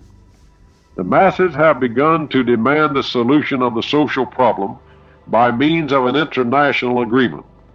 The division in the parties has delivered all of them to us, because in order to conduct a party struggle, money is required, and we have it all. We might fear the union of the intelligent power of the Goys rulers with the blind power of the masses, but we have taken all measures against such a possibility. Between the two powers we have raised a wall in the form of mutual terror. Thus the blind power of the people continues to be our support. We alone will act as its leader, and naturally we will direct it towards our goal. To prevent the hand of the blind from freeing itself from our guidance, we must from time to time keep in close touch with the masses. If not through personal contact, then through our most devoted brethren. When we become a recognized power, we will personally address the masses in open places, and we will expound political problems in the desired direction. How verify what is taught in village schools? But whatever the representatives of the government or the ruler himself states will be immediately known to the entire nation, for it will rapidly spread by the voice of the people. In order not prematurely to destroy Goy institutions, we have touched them with our efficient hands and grasped the ends of the springs of their mechanism. Formerly these springs were in rigid but just order. We have changed it to liberal, disorderly, and arbitrary lawlessness. We have affected legal procedure, electoral law, the press, personal freedom, and most important, education, the cornerstone of free existence. We have misled, corrupted, fooled, and demoralized the youth of the Goys by education along principles and theories known by us to be false, but which we ourselves have inspired. Without changing substantially the existing laws, we have created stupendous results by distorting the laws through contradictory interpretations. These results first manifested themselves by the fact that interpretation has concealed the law itself, and thereafter has completely hidden it from the eyes of the governments by the impossibility of understanding such complicated jurisprudence. Hence the theory of the court of conscience. And here a footnote. And the footnote says, this probably means the practice which arose of not adhering to the letter of the law, but of judging by conscience. In the European countries, jurors are not compelled to render their verdict pursuant to the technical provisions of the law. Back to Protocol 9. You may say that there will be an armed rising against us if our plans are discovered prematurely. But in anticipation of this, we have such a terrorizing maneuver in the West that even the bravest soul will shudder. Underground passages will be established by that time in all capitals, from where they can be exploded, together with all their institutions and national documents. Protocol number 10. Today I will begin by reiterating what has already been stated. I beg you to remember that the government and the masses are satisfied with visible results in politics. How can they examine the inner meanings of things when their representatives consider that pleasure is above everything? It is important to know one detail in our policy. It will help us in discussing division of authority, freedom of speech, of the press, of religion, faith, the right of assembly, equality before the law, inviolability of property and of the home, indirect taxes, and the retrospective force of law. All such questions should never be directly and openly discussed before the masses. When it becomes necessary for us to discuss them, they should not be elaborated, but merely mentioned, without going into details, pointing out that modern legal principles are being accepted by us. The significance of this reticence lies in the fact that a principle which has not been openly declared gives us freedom of action to exclude unnoticed one point or another, whereas if elaborated, the principles become as good as established. The people feel an especial love and admiration towards the political genius, and they always react to their acts of violence as follows. Quote, yes, of course it is villainy, but how clever. It is a trick, but cleverly done, so majestically, so impudently." End quote. We count upon attracting all nations to the construction of the foundations of the new edifice which has been planned by us. It is for this reason that it is necessary for us first of all to acquire that spirit of daring, enterprise, and force which through our agents will enable us to overcome all obstacles in our path. When we accomplish our coup d'etat, we will say to the peoples, quote, "Everything went badly, all of you have suffered. We will abolish the cause of your sufferings, that is to say, nationalities, frontiers, and national currencies. Of course, you're free to condemn us, but would your judgment be just if you were to pronounce it before giving a trial to what we will give you?" End quote. Thereafter, they will exalt us with a sentiment of unanimous delight and hope. The voting system which we have used as a tool for our enthronement, and to which we have accustomed even the most humble members of our humanity by organizing meetings and prearranged agreements, will have performed its last service and will make its last appearance in the expression of a unanimous desire to become more closely acquainted with us before having pronounced a judgment. To attain this, we must force all to vote, without class discrimination, to establish the autocracy of the majority, which cannot be obtained from the intellectual classes alone. Through this method of accustoming everyone to the idea of self-determination, we will shatter the Goy family and its educational importance. We will not allow the formation of individual minds, because the mob under our guidance will prevent them from distinguishing themselves or even expressing themselves. The mob has become accustomed to listen only to us who pay it for obedience and attention. We will thus create such a blind power that it will be unable to move without the guidance of our agents, sent by us to replace their leaders. The masses will submit to this regime because they will know that their earnings, perquisites, and other benefits depend upon these leaders. The plan of government must emanate already formed from one head, as it would be impossible to put it together if disintegration by many minds into small pieces is allowed.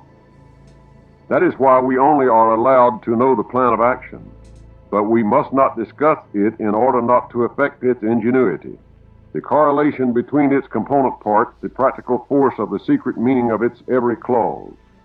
Were such a plan to be submitted to and altered by frequent voting, it would reflect the stamp of the misconceptions of every one who has not penetrated its depth and the correlation of its aims. For this reason, our plans must be strongly and clearly conceived. Consequently, the inspired work of our leader must not be thrown to the mercy of the mob or even of a limited group.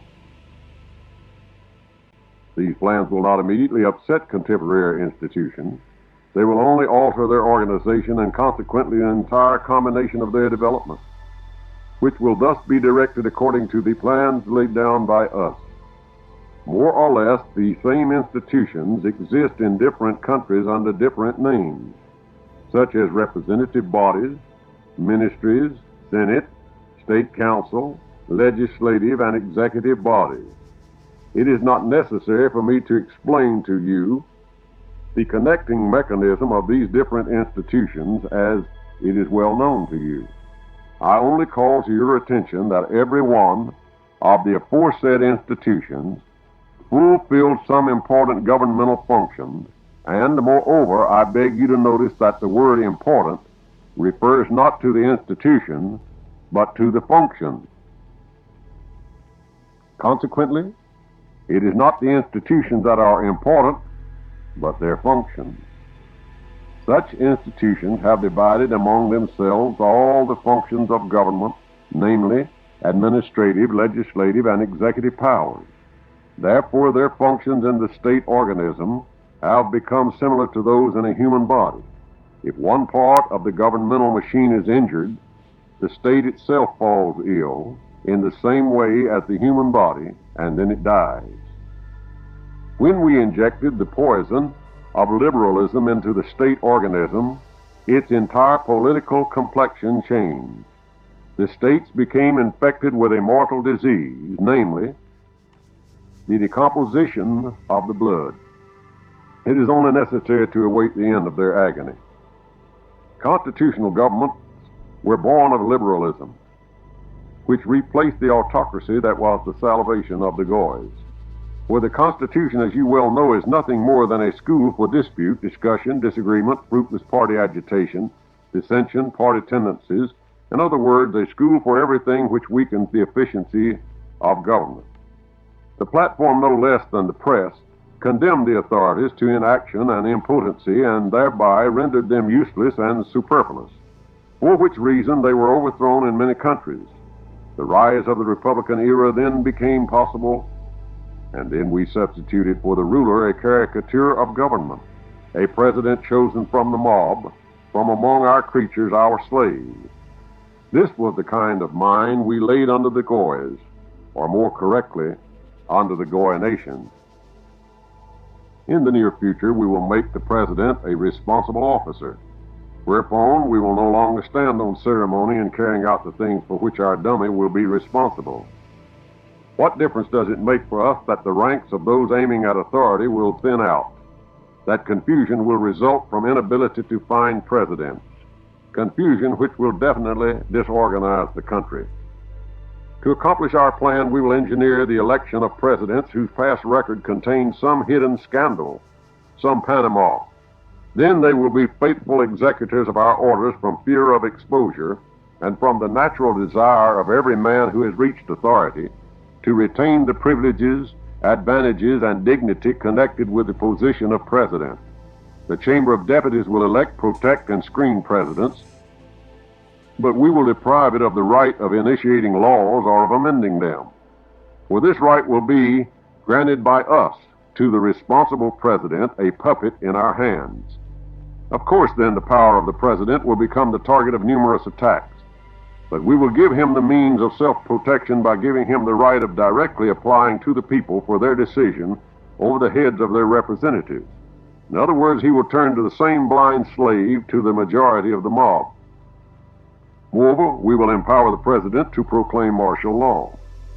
We will justify this prerogative under the pretext that the president, as chief of the national army, must control it in order to protect the new Republican Constitution, which he, as a responsible representative of this Constitution, is bound to defend. It is obvious that under such condition, the keys to the shrine will be in our hands, and nobody except ourselves will be able to guide the legislative power. We will also take away from the chamber, with the introduction of the new Republican Constitution, the right of interpellation in regard to governmental measures, under the pretext that political secrets must be preserved. With the aid of this new Constitution, we will reduce the number of representatives to the minimum, thus also reducing to the same extent political passions and passions for politics.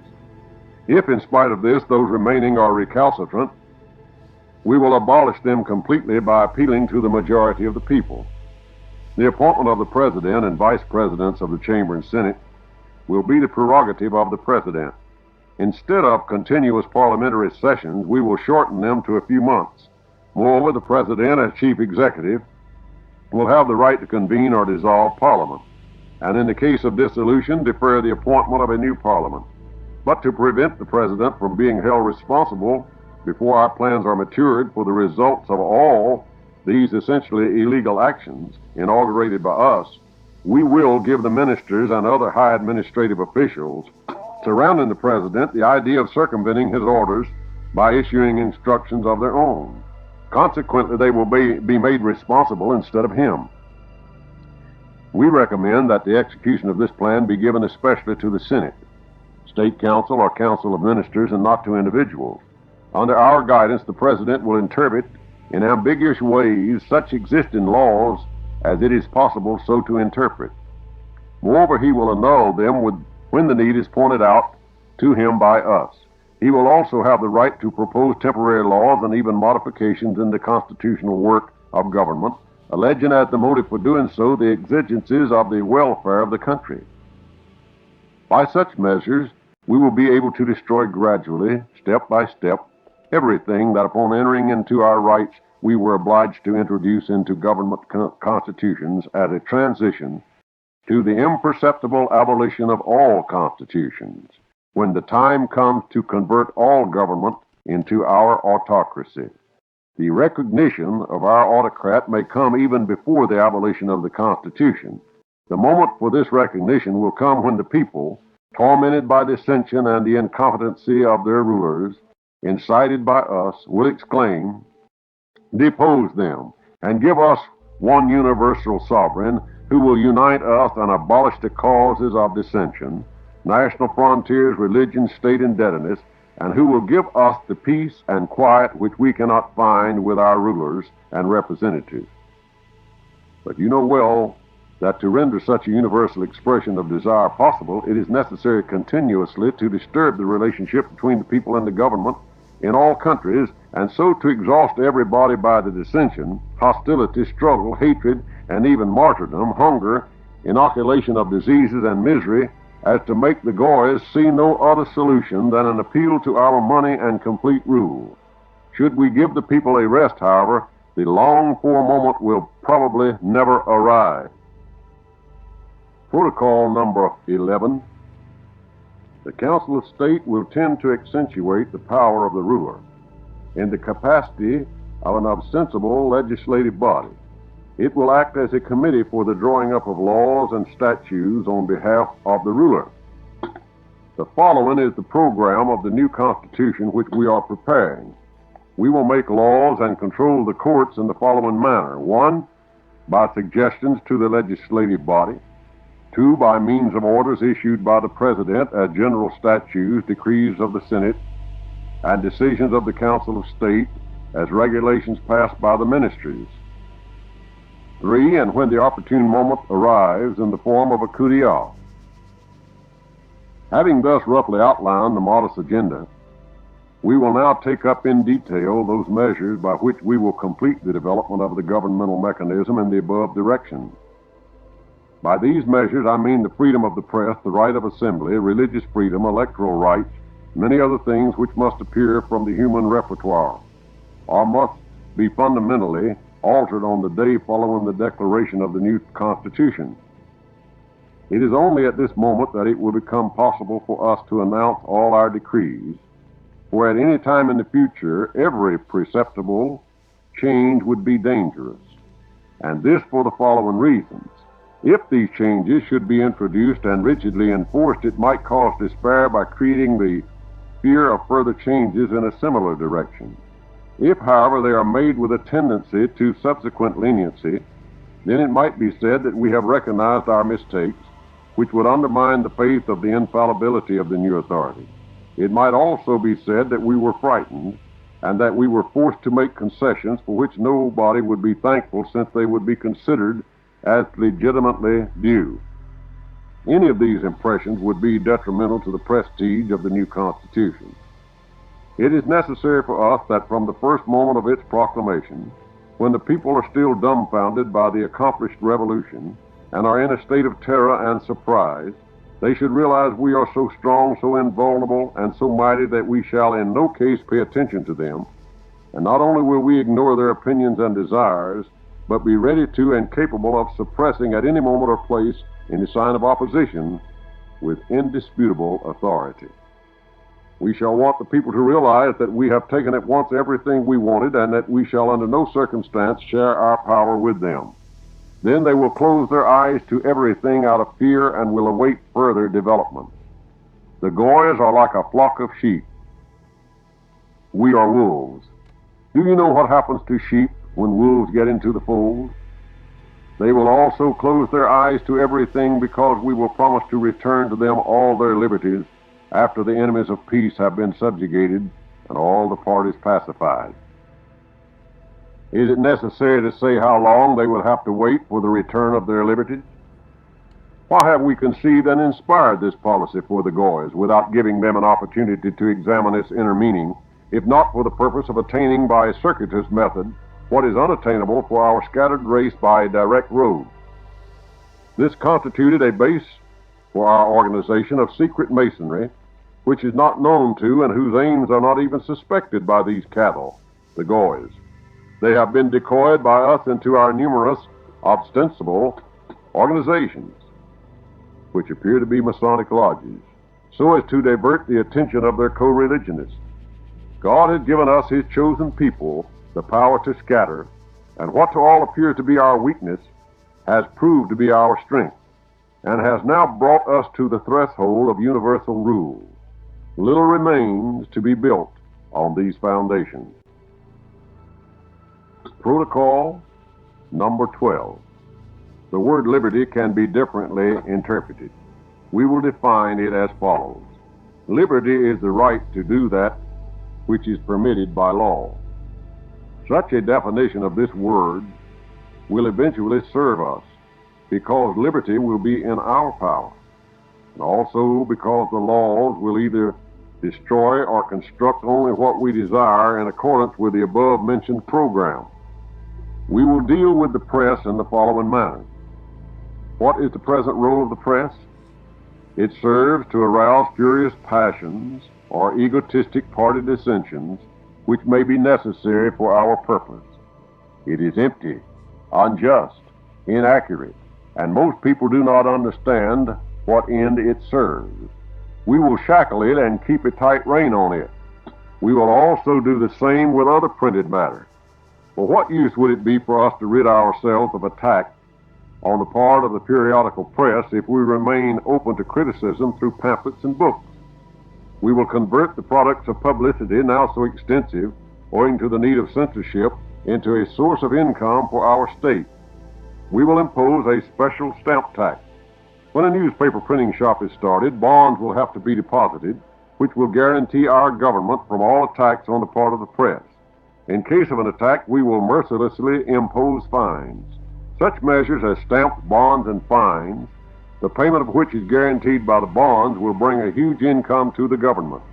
It is true that party papers might not fear the loss of money, so we will suppress these after the second attack on us. No one shall touch the prestige of our political infallibility and remain unpunished. The pretext for stopping a publication will be that the publication in question excites public opinion without cause or reason. I ask you to bear in mind that among those who attacked us there will be also organs established by us, but they will attack exclusively those points which we plan to change. No, not one notice will be made public without our control. This is already being done by us, since the news from all parts of the world is received through several agencies in which it is centralized. These agencies will then be completely in our power, and they will publish only such news as we will permit. If we have already managed to subjugate the minds of the Goys to such an extent that almost all of them see world events through colored glasses which we put over their eyes, if even at present there is not one state which bars our access to state secrets, so termed by the stupid Goys, then what will it be when we, in the person of our universal sovereign, are the recognized rulers of the world? Let us return to the future of the press. Anybody who wishes to become an editor, a librarian, or a printer will be obliged to obtain a diploma, which in case of disobedience will be immediately revoked. With such measures, thought will become an educational instrument in the hands of our government, which will not allow the people to be led astray into realms of fancy and dreams about beneficent progress.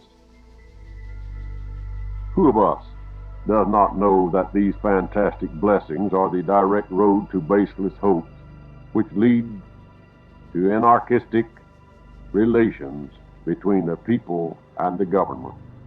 Progress, or better still, the idea of progress, had led to the creation of different modes of emancipation without setting any limit to it. All so-called liberals are essentially anarchists in thought, if not in action. Each one of them pursues the phantom of liberty, becoming self-willed, that is to say, falling into a state of anarchy by protesting for the mere sake of protesting. We will now again refer to the question of the press. We will place stamp taxes secured by bonds on each page of all printed matter, while on books containing less than 480 pages we will place a double tax. We will classify them as pamphlets so as to lessen the number of magazines which represent the worst printed poison. and on the other hand, to force writers to prepare such long works that they will be little read, especially as they will be expensive. Our own publications, guiding public opinion in the direction we desire, will be cheap and rapidly bought. The tax will discourage the writing of mere leisure literature, whereas punishment will make the writers dependent upon us. Even if there were writers who would like to attack us, they would find no publishers for their works. Before printing any work, the editor or printer will have to apply to the authorities for permission. We will then know beforehand of the attacks that are being prepared against us, and we will destroy them by coming out with advanced statements on the subject. Literature and journalism are the two most important educational forces. For this reason, our government will become the owner of most of the periodicals. This will neutralize the injurious influence of the private press and have great influence on the people. If we permit 10 periodicals, we ourselves will print 30 and so forth. This, however, must not be suspected by the public. All the periodicals published by us will seem to be of contradictory views and opinions, inviting trust in us, thus attracting to us unsuspecting enemies, and in this way they will be caught in our trap and made harmless. The predominant place will be held by periodicals of an official character. They will always stand guard over our interest, and consequently their influence will be comparatively limited. In the second category, we will place semi-official organs, whose aim will be to attract the indifferent and little interested. The third category will be our ostensible opposition, which at least in one of its publications will represent the opposition to us. Our real enemies will mistake this seeming opposition as belonging to their own group and will thus show us their cards. All our newspapers will represent different tendencies, namely aristocratic, republican, revolutionary, even anarchistic, so long, of course, as the Constitution lasts. Like the Indian god Vishnu, these periodicals will have 100 arms, each of which will reach the pulse of every group of public opinion. When the pulse beats faster, these arms will guide opinion toward our aims, since the excited person loses the power of reasoning and is easily led. Those fools who believe that they repeat the opinions expressed by the newspapers of their party will be repeating our opinions or those which we desire them to have. Imagining that they are following the press of their party, they will follow the flag which we will fly for them. In order that our newspaper militia may carry out our program, we must organize the press with great care. Under the title of the Central Department of the Press, we will organize literary meetings at which our agents unnoticed will give the passwords and countersigns. Discussing and contradicting our policies, although always superficially, without touching their essence, our press will conduct an empty fire against official newspapers so as to give us only an opportunity to express ourselves in greater detail than we were able to in our preliminary declarations. This, of course, will be done when it is useful to us. These attacks against us will also seem to convince the people that complete liberty of the press still exists, and it will give our agents the opportunity to declare that the papers opposing us are mere windbags, since they are unable to find any real ground to refute our orders.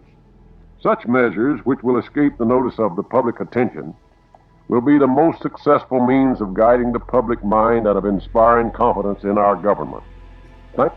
Thanks to them, we will, as the need arises, excite or pacify the public mind on political questions. We will be able to persuade or confuse them, sometimes printing the truth, sometimes lies, referring to facts or contradicting them according to the way they are received by the public, always carefully sounding the ground before stepping on it. We will surely conquer,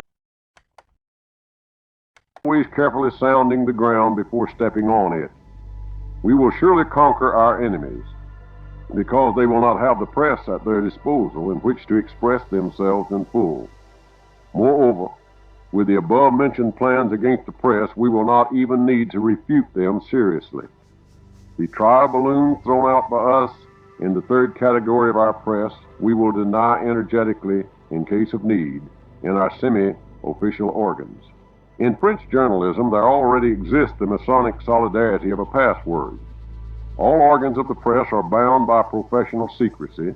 Like the ancient augurs, not one member will disclose his secret if he is not ordered to do so. Not one journalist will dare to disclose this secret, for not one of them is admitted to literary headquarters unless he has a disgraceful action in his past record. The fact would immediately be made public. While these disgraceful actions are known only to a few, the prestige of the journalist attracts opinion throughout the country. He is admired. Our plans must extend chiefly to the provincial district. There we must excite hopes and ambitions opposed to those of the capital, by means of which we may always attack them, preventing such ambitions to the capitals as the inspired views and aims of the provincial districts. It is obvious that their source will be ours. It is necessary for us that, while we are not yet in full power, the capital should be under the influence of provincial public opinion, that is, under the influence of the majority prearranged by our agents. It is necessary for us that at the critical psychological moment, the capital should not discuss an accomplished fact, for the mere reason that it had not been accepted by the provincial majority. When we reach the phase of the new regime, which is transitory to our accession to power, we must not allow the press to expose social corruption. It must be thought that the new regime has satisfied everybody to such an extent that even criminality has stopped. Cases of criminal activity must only be known to their victims or their accidental witnesses, and to these alone. Protocol number 13. The need of daily bread forces the Goys to silence and compels them to remain our obedient servants. The agents taken from among them for our press will discuss the facts they are ordered to publish, when it is inconvenient for us to publish statements openly in official documents. While discussion and dispute are taking place, we will simply pass the measures we desire and present them to the public as an accomplished fact. Nobody will dare to demand the rejection of measures thus passed, and the more so as they will be interpreted as an improvement. At this point, the press will divert the thoughts of the people to new problems. We haven't accustomed the people always to seek new emotions. Those brainless creators of destiny, who heretofore have been unable to understand and do not now understand that they are ignorant of matters which they undertake to discuss, will also hasten to discuss these new problems. Political questions are meant to be understood only by those who have created them and have been directing them for many centuries. From all of this, you will realize that by aiming to control the opinion of the mob, we will only facilitate the functioning of our mechanism. And you will also notice that we seek approbation not for actions, but for words uttered by us on various occasions.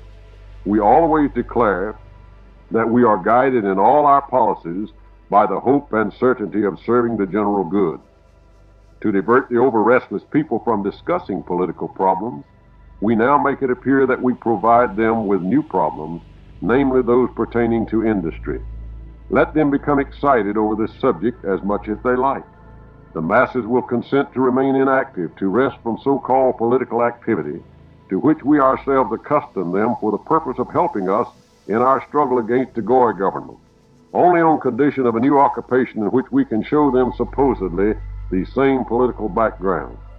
To prevent them from reaching any independent decisions, we will divert their minds by amusements, games, pastimes, passions, and cultural centers for the people. We will soon begin to offer prize contests through the press in the field of art and sports of all kinds. Such attractions will definitely deflect the mind from problems over which we would otherwise have to fight with the people. By losing more and more the custom of independent thought, they will begin to talk in unison with us, because we alone will provide new lines of thought through persons with whom, of course, we will presumably have no connections. The role of liberal utopians will be definitely terminated when our government is recognized. Until that time, they will do us good service. For this reason, we will still direct thought towards different fantastic theories which will appear to be progressive. For it is by the word progress that we have successfully turned the brains of the stupid Goys. There are no brains among the Goys to realize that this word is but a cover for digression from the truth unless it is applied to material inventions, since there is but one truth and there is no room for progress. Progress, being a false conception, serves to conceal the truth so that nobody may know it except ourselves, God's elect, who are its guardians. When our kingdom is established, our orators will discuss the great problems which have stirred humanity for the purpose of bringing it finally under our blessed rule. Who will then suspect that all these problems were instigated by us, according to the political plan which has not been disclosed by anyone during so many centuries? Protocol number 14. When we become rulers, we will not tolerate the existence of any other religion except our own, which proclaims one God, with whom our fate is bound up because we are the chosen people, and our fate has determined the fate of the world. For this reason, we must destroy all other religions. If the result of this produces modern atheists as a transitory step, this will not interfere with our plans, but will act as an example to those generations which will listen to our teaching of the religion of Moses, which, owing to its solid and thoughtful system, will eventually lead to the domination of all nations by us. We will also lay stress on the mystical truth of Masonic teaching, which we will assert is the foundation of its whole educative power. On every possible occasion, we will then publish articles in which we will compare our beneficial rule with that of the past. The benefits of peace, although attained through centuries of unrest, will serve to demonstrate the beneficial character of our rule. The mistakes made by the Goys during their administration will be pictured by us in the most vivid colors. We will cause such disgust toward the administration of the Goys that the masses will prefer the peace of serfdom to the rights of the much lauded liberty which has so cruelly tortured them and drained from them the very source of human existence, and by which they were exploited by a mass of adventurers ignorant of what they were doing. The useless changes of government to which we ourselves prompted the Goys when we were undermining their governmental apparatus will become such a nuisance to the people by that time that they will prefer to endure anything from us rather than risk a repetition of former unrest and hardship. We will, moreover, lay particular stress on the historical mistakes made by the Goy government, which caused humanity to suffer for many centuries for lack of understanding of all matters pertaining to its true welfare, and because of their search for fantastic schemes of social welfare. The Goys did not notice that such schemes, instead of improving mutual relationship, which is the basis of human existence, have only made it worse.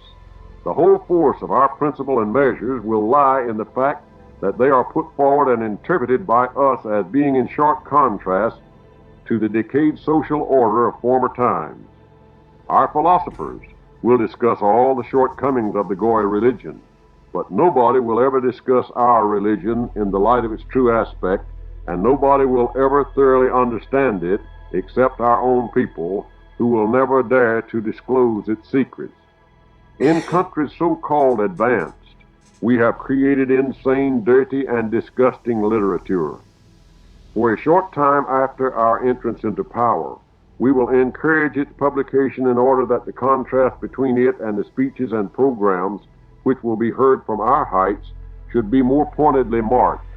Our wise men, trained as guides to the Goys, will prepare speeches, plans, memoranda, and articles by which we will influence the minds and direct them towards the conceptions and the knowledge which we wish them to have.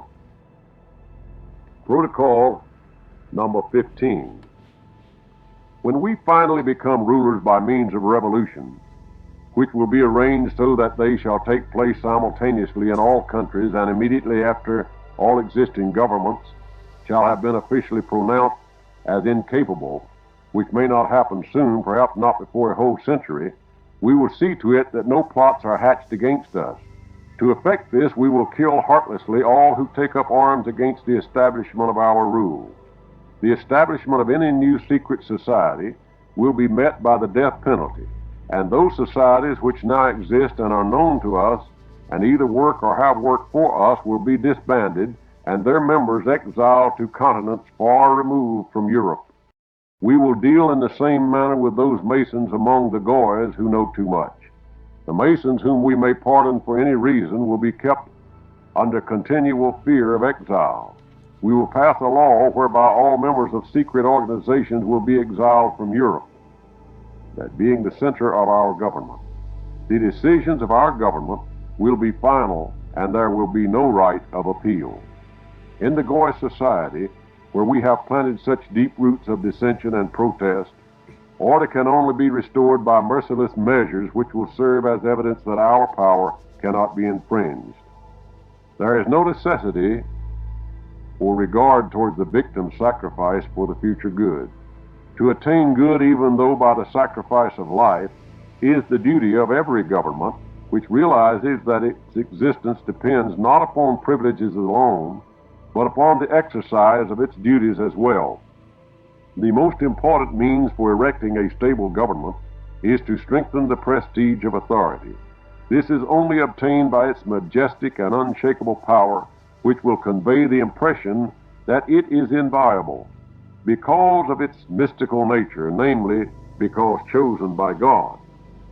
Such until recently has been the Russian autocracy, our only dangerous enemy throughout the world with the exception of the Pope. Remember Italy drowning in blood? She did not touch a hair on the head of Sulla, who had shed that blood. Sulla had become powerful in the eyes of the people, although they were tortured by him. His manly return to Italy placed him beyond persecution. The people do not touch those who hypnotize them by bravery and steadfastness of spirit. Meanwhile, until our rule is established, we, on the contrary, will organize and multiply Freemasonic lodges in all the countries of the world. We will attract to them all those who are and who may become public-spirited, because in these lodges will be the chief source of information, and from them will emanate our influence. All these lodges will be centralized under one management. Known only to us and unknown to all others, these lodges will be administered by our wise men. The lodges will have their own representatives in this management in order to screen the above-mentioned Masonic government. He will give the password and elaborate the program. We will tie the knot of all revolutionary liberal elements in these lodges. Their membership will consist of all strata of society. The most secret political plans will be known to us and will fall under our leadership on the very day of their origination.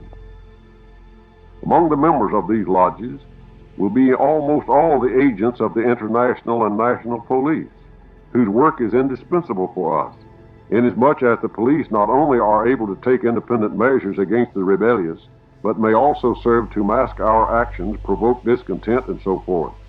Most people who become members of secret societies are adventurers, career makers, and irresponsible persons in general, with whom we will have no difficulty in dealing and who will help us to set in motion the mechanism of the machine planned by us. If this world becomes perturbed, it will only prove that it was necessary for us to disorganize it so as to destroy its too great solidarity. If a plot is laid, it must be headed by one of our most trustworthy servants. It is only natural that we want nobody but ourselves to guide the work of the Masons, for we know where we are trending. We know the final aim of every action. Now allow me to read a footnote at the bottom of the page inserted by the publishers. It is important to point out that some of the Jews themselves in their writings have claimed that Masonry is largely controlled by Jewish influence. In this connection, the statement of Dr. Isaac M. Wise may be recalled, and quote, Masonry is a Jewish institution whose history, decrees, charges, passwords, and explanations are Jewish from the beginning to the end, with the exception of only one by decree and a few words in the obligation, end quote. And this is taken by the publishers from Dr. Isaac M. Wise, The Israelite, August the 3rd and 17th, 1855, quoted by Samuel Oppenheim in his pamphlets, quote, Jews and Masonry in the United States before 1810, end quote. From the American Jewish Historical Society, New York, 1910, number 19, page is 1 and 2. Now we'll go back to the protocols themselves. The Goys, however, understand nothing, not even the immediate results. They are usually concerned about the momentary satisfaction of their ambitions in achieving their intentions. They do not notice, however, that the intention itself was not initiated by them, but that it was we who gave them the idea. The Goys become members of the lodges out of pure curiosity or hoping to receive their share in the public funds. There are others who come for the purpose of seizing the opportunity of putting before the public their impossible and baseless hopes. They long for the emotion of success and for the applause which we grant them lavishly. We create their success in order to utilize the self-deception that is born with it, and by which people, without noticing, begin to follow our suggestions without suspecting them, and being fully convinced that their infallibility originates its own ideas, and therefore does not need those of others. You have no idea how easy it is to bring even the most intelligent Goys to a state of unconscious credulity, and on the other hand, how easy it is to discourage them by the smallest failure, or merely by ceasing to applaud them, thus bringing them into servitude for the sake of achieving new success. To the same extent as our people ignore success for the sake of carrying out their plans, so are the Goys ready to sacrifice all their plans for the sake of success. Their psychology makes the problem of direction easier for us. Those tigers in appearance have the souls of sheep, and nonsense filters through their heads. As a hobby, we have given them the dream of submerging human individualism through the symbolic idea of collectivism. They have not yet discovered, and will not discover, that this hobby is a clear infringement on the principal law of nature, which from the beginning of the world created a being unlike all others, precisely for the sake of expressing his individuality. If we were able to lead them to such insane and blind beliefs, does it not obviously prove the low level of development of the Goy mind as compared to our mind? It is precisely the thing which guarantees our success. How far-sighted our wise men of old when they said that to attain a serious object one must not stop at the means, nor should one count the victims sacrificed to the cause. We have not counted the victims from among the Goys, those seeds of cattle. Although we have sacrificed many of our own people, we have already given them in return a formerly undreamed of position on the earth. The comparatively few victims from among our own people have saved our race from destruction. Death is the unavoidable end of all. It would be better to accelerate this end for those who interfere with our cause than for our people or for us, ourselves, the creators of this cause, to die. We kill Masons in such a way that none but the brothers suspect, not even the victims. They all die when it is necessary, apparently from a natural death. Knowing this, even the brethren in their turn dare not protest. It is through such measures that we have uprooted the heart of protest against our orders from among the Masons, preaching liberalism to the Goys at the same time we hold our people and our agents under iron discipline. Through our influence, the enforcement of the Goy laws has been reduced to a minimum. The prestige of the law has been undermined by the liberal interpretations introduced by us. The courts decide as we dictate the most important principles, both political and moral, viewing the cases in the light presented by us for the Goy administration.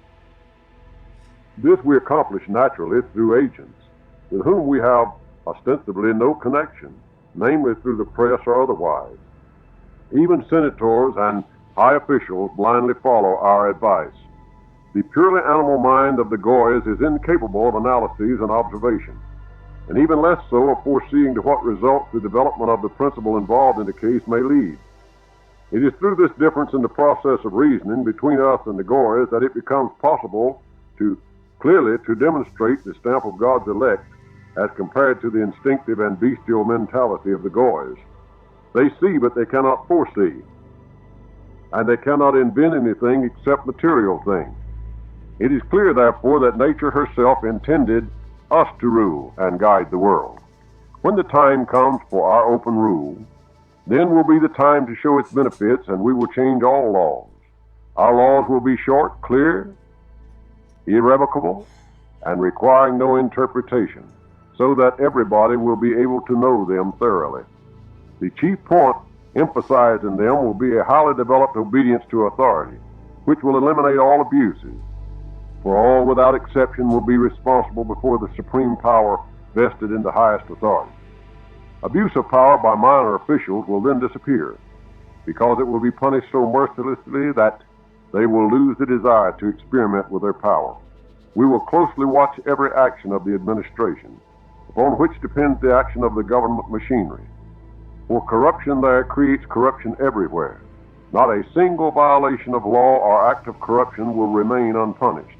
Acts of concealment and willful neglect on the part of the governmental officials will disappear after they have seen the first example of severe punishment. The prestige of power necessitates that appropriate, that is to say, severe punishment should be inflicted even for the smallest violations of the sanctity of the supreme authority, committed for the sake of personal gain. The guilt, if punished severely, will be like a soldier who falls on the battlefield of administration for the sake of authority, principle, and law. These principles do not allow any digression from their social function for a personal motive, even on the part of those who rule. For instance, our judges will know that by attempting to show stupid mercy, they overstep the law of justice, which was created solely for exemplary punishment of crimes and not for the manifestations of moral qualities on the part of the judge. Such qualities are commendable in private, but not in public life, which constitutes the educational forum of human life. The personnel of our judges will not remain in office after the age of 55.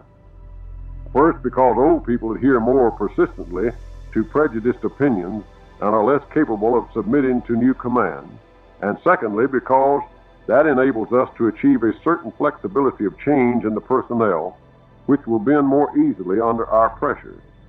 He who wishes to retain his position will have to obey blindly. In general, our judges will be selected only from among those who will clearly understand that they must punish people and enforce the laws and not indulge in dreams of liberalism at the expense of the educational plan of the government as it is now imagined by the Goys. The method of changing the personnel will also serve to undermine the collective solidarity of the governmental officials and will attach them to the cause of the government, which decides their fate. The younger generation of judges will be so educated as to prevent any criminal activity which might interfere with the interrelationship which we have established for our subjects. At present, the Goy judges, lacking a clear conception of the nature of their duties, make exceptions to all kinds of crimes. This occurs because the present rulers, when appointing judges, do not take the trouble to encourage a sense of duty and conscientiousness in the work to be performed by them. As the animal sends out its young in search of prey, so the Goys are giving their subjects responsible offices without taking the time to explain their functions. Owing to this, their rule is undermined by their own efforts and through the actions of their own administration. Let us use the result of such actions as one more example of the advantage of our own rule. We will eliminate liberalism from all the important strategic positions in our administrations upon which depend the training of our subjects for our social order. These positions will be given only to those who have been trained by us for governmental work. In answer to a possible remark that the putting of old officials on the retired list may prove expensive for the Treasury, I can state first that prior to their dismissal, some private work will be found for them to replace what they're losing, and secondly, I may also remark that all the world's money will be concentrated in our hands. Consequently, our government need not fear expense. Our autocracy will be consistent in every respect, and consequently every manifestation of our great power will be respected and unconditionally obeyed. We will ignore grumbling and discontent, and all active manifestations of either will be suppressed by punishment, which will serve as an example to the rest of the people. We will abolish the right of appellate courts to annul judicial decisions, which will become the exclusive prerogative of the sovereign. For we cannot permit the people to think that an incorrect decision may possibly be rendered by the judges appointed by us. Should, however, such an error happen, we ourselves will annul the decision, but the punishment which we will impose upon the judge for misconception of his duties and of his responsibility will be so severe that it will eliminate the very possibility of a recurrence. I repeat that we will watch every step taken by our administration in order to enable us to satisfy the people, for they have a right to demand a good appointee from a good administration. In the person of our sovereign, our government will bear the appearance of a patriarchal or fatherly tutelage. The people, our subjects, will see in him a father who takes care of every need, every action, and who is concerned with every relationship, both among the subjects themselves and between them and the sovereign. Thus they will become imbued with the idea that it is impossible for them to do without this guardian and guide if they wish to live in a world of peace and quiet. They will recognize the autocracy of our sovereign, whom they will respect and almost deify, especially when they realize that our agents do not usurp his power but merely execute his orders blindly. They will be glad that everything is regulated in their lives as is done by wise parents who wish to educate their children to a sense of duty and obedience. With regard to the secrets of our political plans, both the masses and their administration are like little children. As you can see for yourself, I base our despotism upon right and duty. The right of forcing the performance of duty is the direct function of government, acting as the father to its subjects. It is the right of the strong to utilize his power in order to lead humanity towards a social order established by the law of nature, namely obedience. Everything in the world is subject, if not to some other person, then to circumstances or to its own nature, but in any case to something stronger than itself. Consequently, let us be the strongest for the common good. We must sacrifice without hesitation those individuals who violate the existing order. For in exemplary punishment of evil, there lies a great educational problem. When the King of Israel places the crown offered to him by Europe on his sacred head, he will become the patriarch of the world. The necessary sacrifices made by him will never equal the number of victims sacrificed to the mania of greatness during the centuries of rivalry between the Goy government. Our sovereign will be in constant communication with the people, delivering from tribunes addresses which will be spread to all parts of the world. Protocol number 16. For the purpose of destroying all collective forces except our own, we will nullify the universities, the first stage of collectivism, by reconstructing them along new lines. Their directors and professors will be trained for their work through detailed, secret programs of action, from which they will not be able to deviate in the least with impunity. They will be appointed with special care and will be so placed as to be completely dependent upon the government. We will exclude from the curriculum civic law as well as all that touches upon political questions. These subjects will be taught only to a few dozen selected for their striking ability from among the initiated. The universities must not allow the callow youth to graduate who concoct plans of constitutions as they do comedies or tragedies, or who meddle with the political matters which even their fathers do not understand. Fully directed study of political questions by a great number of people creates utopians and poor citizens, as you can judge by the universal education as conducted by the Goys along those lines. It was necessary for us to infiltrate into their educational system such principles as have successfully broken down their social order. When we are in power, we will eliminate all disturbing subjects from educational systems and will make young people obedient children of their superiors, loving the sovereign as their assurance of hope, peace, and quiet. For the study of the classics and ancient history, which contain more bad than good examples, we will substitute a program dealing with the future. We will obliterate from the memory of the people all those facts pertaining to former centuries which are not to our advantage, leaving only those which emphasize the mistakes of the Goy government. The study of practical life, of obligatory social order, of the interrelationship of human beings, the avoidance of evil, egotistical examples that plant the seed of evil, and other questions of a pedagogical nature will head the educational system. This program will differ for each caste, never allowing education to be of a uniform character. Such a system is of special importance. Each caste must be educated with strict limitations, according to its particular occupation and the nature of the work. Accidental genius has always been able and always will be able to rise to a higher caste, but for the sake of this rare exception to open the door to the inefficient and to admit them to higher caste or rank, enabling them to occupy positions of others born and trained to fill them, is absolute insanity. You yourselves know what happened to the Goys when they yielded to this nonsense. In order to implant the sovereign firmly in the minds and hearts of his subjects, it is necessary to acquaint the people during his term of office, both in schools and in public places, with the importance of his activity and the benevolence of his enterprises. We will abolish all unlicensed teaching. Students will have the right to gather with their relatives in their colleges as if in clubs.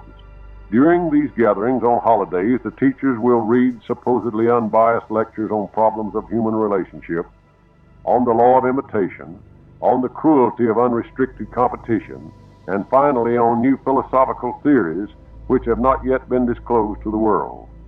We will promote these theories into dogmatic beliefs, using them as stepping stones to our faith. After having presented our program of action for the present and for the future, I will read to you the principles of these theories.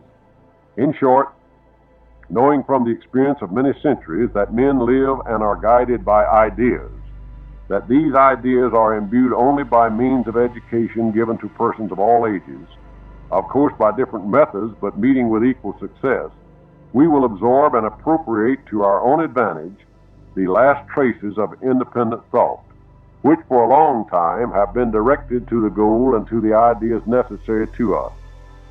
The system of enslaving thought is already in action through so-called visual education.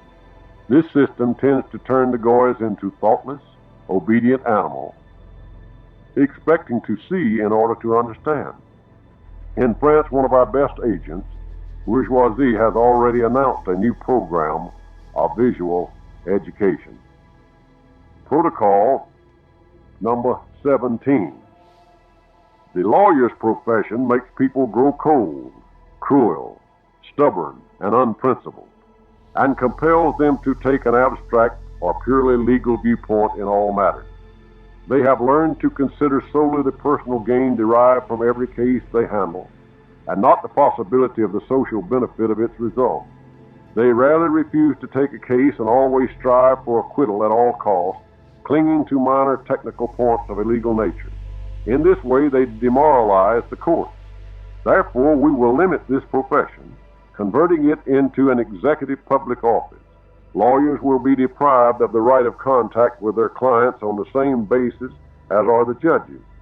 They will receive their cases only from the court, preparing them on the strength of written reports and documents, and defending their clients after they have been examined in court on the basis of the facts obtained during the trial. They will receive a salary, regardless of whether the defense has been successful or not. They will act as simple exponents of the case on behalf of the defense, in counterbalance to the public prosecutor, who will act as exponent on behalf of the prosecution. This will shorten legal procedure and establish an honest and impartial defense, conducted not for the sake of personal gain, but based on the personal conviction of the lawyer. This will also eliminate the existing bribery among fellow lawyers and prevent their allowing the side to win which pays. We have already taken care to discredit the clergy of the Goys, and thus to undermine their function, which at the present time could have been very much in our way. Their influence over the people diminishes daily. Today, freedom of religion has been proclaimed everywhere. Consequently, it is only a question of a few years before the complete collapse of Christendom. It will be still easier to deal with other religions, but it is too early to discuss this problem. We will confine clericalism and clericals within such a narrow field that their influence will have an effect opposite to what it used to have. When the moment comes to annihilate the Vatican completely, an invisible hand pointing towards this court will guide the masses in their assault.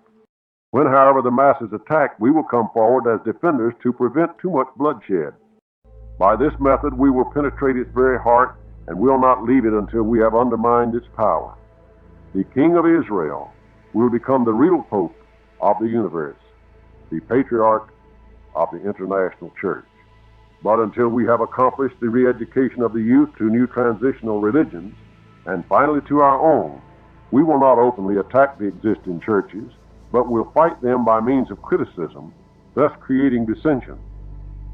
In general, our press will denounce governmental activities and religion, and will expose the inefficiency of the Goys in the most unscrupulous terms, so as to humiliate them to such an extent as only our ingenious race is capable of doing. Our rule will simulate the god Vishnu, who resembles us physically. Each of our 100 hands will hold one of the springs of the social machine. We will see everything without the aid of the official police in its present organization, however, which we have worked out for the Goys. The police prevent the government from seeing anything. According to our program, 1/3 of our subjects will watch the others from a pure sense of duty as volunteers for the government. Then it will not be considered disgraceful to be a spy and an informer. On the contrary, it will be regarded as praiseworthy. Unfounded reports, however, will be severely punished to prevent abuse of this privilege. Our agents will be recruited both from among the highest and the lowest ranks of society. They will be selected from among the pleasure-loving governmental officials, editors, printers, booksellers, salesmen, workmen, drivers, butlers, etc. This police force will have no official rights or credentials, which give opportunity for the abuse of power, and consequently it will be powerless. It will merely act as observer and will make reports. The verification of such reports and the issue of warrants for arrest will rest with a responsible group of police controllers. The actual arrest, however, will be made by a gendarmerie corps of the municipal police. In case of failure to report any political matter which has been observed or rumored, the person who should have reported it may be brought to trial for concealment of crime if it is proven that he is guilty. In the same way that our brethren are now under obligation to report on their own initiative on all apostates or on any person marked as being opposed to the Kahila, so in our universal kingdom, it will be obligatory for all subjects to serve the state in that direction. Such an organization will eliminate all abuse of power and various kinds of coercion and corruption. In fact, the very things which have been introduced into the customs of the Goys by our councils and by the theories of the rights of supermen. But how otherwise could we foment the increasing causes for disorder in the midst of their administration? What other means could we use?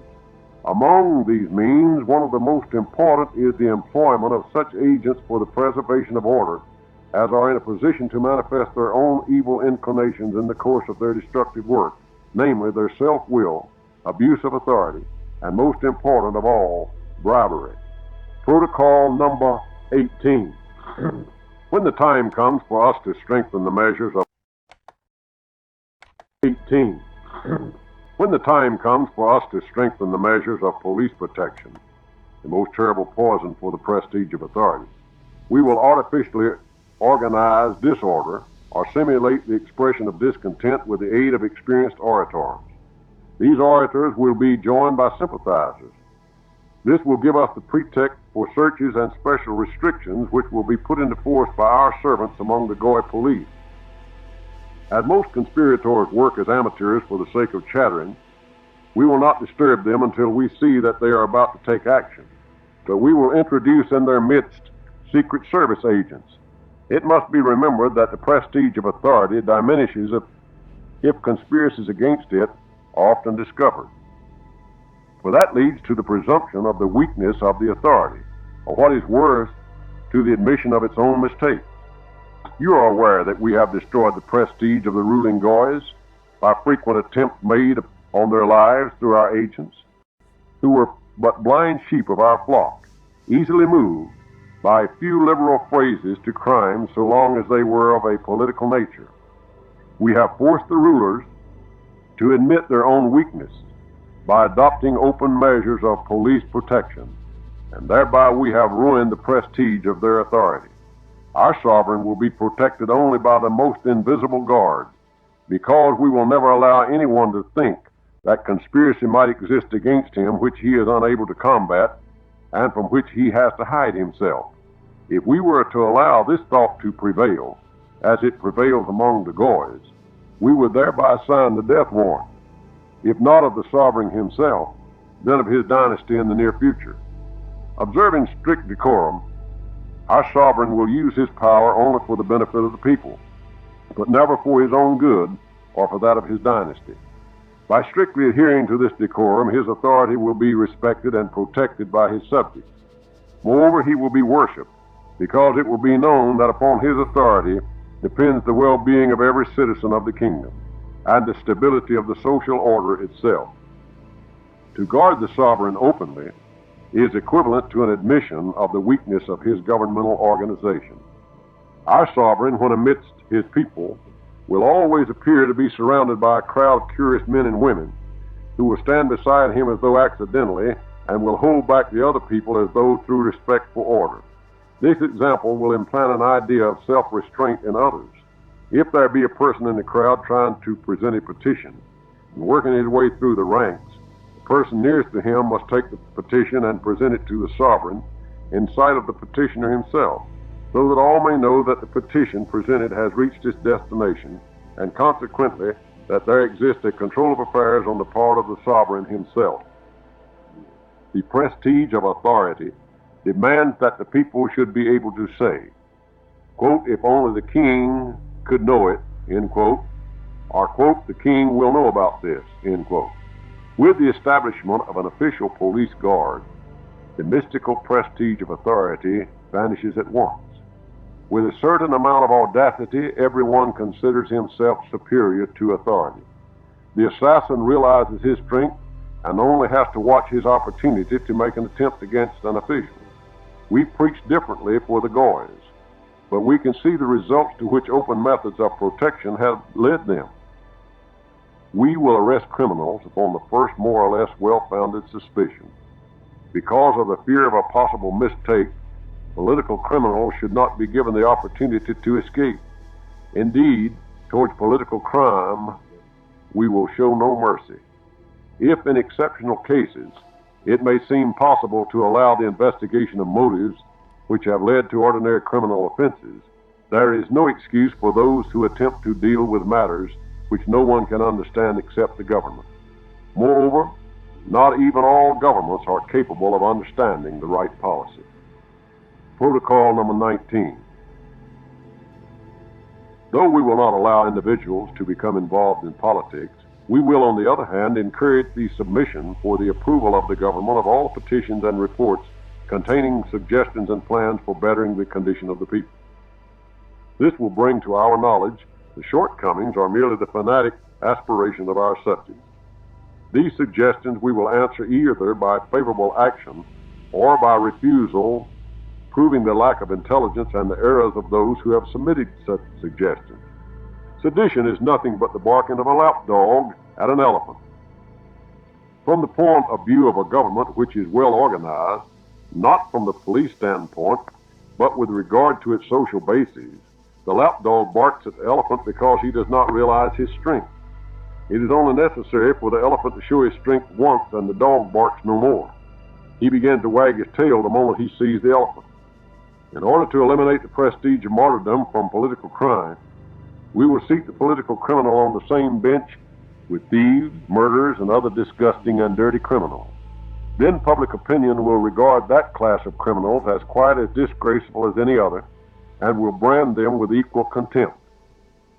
We have endeavored to prevent, and I hope have succeeded in preventing, the Goys from using such methods of dealing with seditious activities. In order to attain this end, we have made use of the press and public speeches. Indirectly, through cleverly compiled historical textbooks, we have given publicity to martyrdom as though revolutionists had undergone it for the sake of human welfare. Such an advertisement has increased the contingent of liberals and forced thousands of Goys into the herds of our cattle. Protocol number 20. Today we shall deal with the financial program, the discussion of which I have postponed until the end of my report because it is the most difficult, conclusive, and decisive point in our plans. In approaching it, I will remind you that I have already intimated that the result of our actions is measured in figures. When we become rulers, our autocratic government, for the sake of self-defense, will avoid burdening the people with heavy taxes, and it will not forget the role it has to play, namely that of father and protector.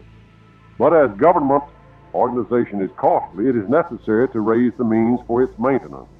Consequently, we must carefully work out the plan of a fair distribution of taxation. In our government, the sovereign will have the legal fiction of owning everything in his kingdom, which is easily put into practice and can resort to legal confiscation of all money in order to regulate its circulation throughout the country. Consequently, the best method of taxation is the levying of a progressive tax on property. Taxes will thus be paid without difficulty or ruin in respective proportion to the amount of property owned. The rich must realize that it is their duty to give a part of their surplus wealth for the benefit of the country as a whole, because the government guarantees inviolability of the remaining part of their property and the right of honest gain. I say honest because the control of property will prevent legal theft. This social reform must come from above, for the time is ripe and it is becoming necessary as a guarantee of peace. The tax on the poor is the seed of revolution, and it acts detrimentally to the government, which loses the great in its pursuit of the little. Moreover, the taxation of capital will lessen the increase of wealth in private hands, in which at present we have concentrated it as a counterweight to the governmental power of the goys, namely to the state treasury. Progressive taxation, assessed according to the amount of capital, will produce a much greater revenue than the present system of taxing everyone at an equal rate, which is useful to us now only as a means of exciting revolt and discontent among the goys. The power of our sovereign will rest mainly in the equilibrium and in guarantees of peace. For these, the capitalists must cede a part of their income so as to protect the action of the government machine. Public needs must be met by those who can best afford to do so, and by those from whom there is something to take. Such a measure will eliminate the hatred of the poor towards the rich, as they will be regarded as the financial supporters of the state and the upholders of peace and prosperity. The poor will also see that the rich are providing the necessary means to ensure this end. To prevent intelligent taxpayers from being too discontented with the new system of taxation, they will be furnished with detailed reports of the disbursement of public funds, exclusive of such as are appropriated for the needs of the throne and administrative institutions. The sovereign will not own property, since everything in the state will seem to belong to him, and these two conceptions will contradict each other. Private means would eliminate his right to own everything. The relatives of the sovereign, aside from his descendants, who will also be supported by the state, must join the ranks of government officials or otherwise work for the right of holding property. The privilege of being of royal blood must not entitle them to rob the state treasury. Sales, profits, or inheritances will be taxed by a progressive stamp tax. The transfer of property, whether in cash or otherwise, without the required stamp, will place the payment of the tax on the original owner, dating from the time of the transfer until the time of the reported failure to record the transaction. Transfer vouchers must be shown weekly at the local branch of the state treasury, together with a statement of the names, surnames, and the permanent addresses both of the original and of the new owner. The recording of the names of those participating in a transaction will be necessary in all transactions involving more than a certain amount for ordinary expenditures. The sale of prime necessities will be taxed only by a stamp tax, which will represent a certain small percent of the cost of the particular article. Just calculate how many times the amount received from such taxes will exceed the income of the goy government. The state bank must keep a definite reserve fund, and all sums in excess must be put back into circulation. The cost of public works will be met out of this surplus fund. The initiative of such works emanated from the government will also tie the working class to the interests of the government and the rulers. Some of this money will be allotted to prizes for inventions and for the purpose of production. Even small sums in excess of certain definite and broadly calculated funds should not be allowed to be kept in the state treasury because money is intended to circulate, and every impediment to circulation is detrimental to the governmental mechanism, which the money lubricates. The congestion of lubricating substances can stop the proper functioning of the mechanism. The substitution of bonds for a part of the currency has created just such an impediment. The result of this has already become sufficiently evident. We will also establish an auditing office so as to enable the sovereign to find at all times a full account of state revenues and expenses, except for the current month not yet made up, and that of the previous month not yet presented. The only person who will not be interested in robbing the state treasury will be the sovereign, its owner. This is the reason why his control will prevent the possibility of loss or misappropriation.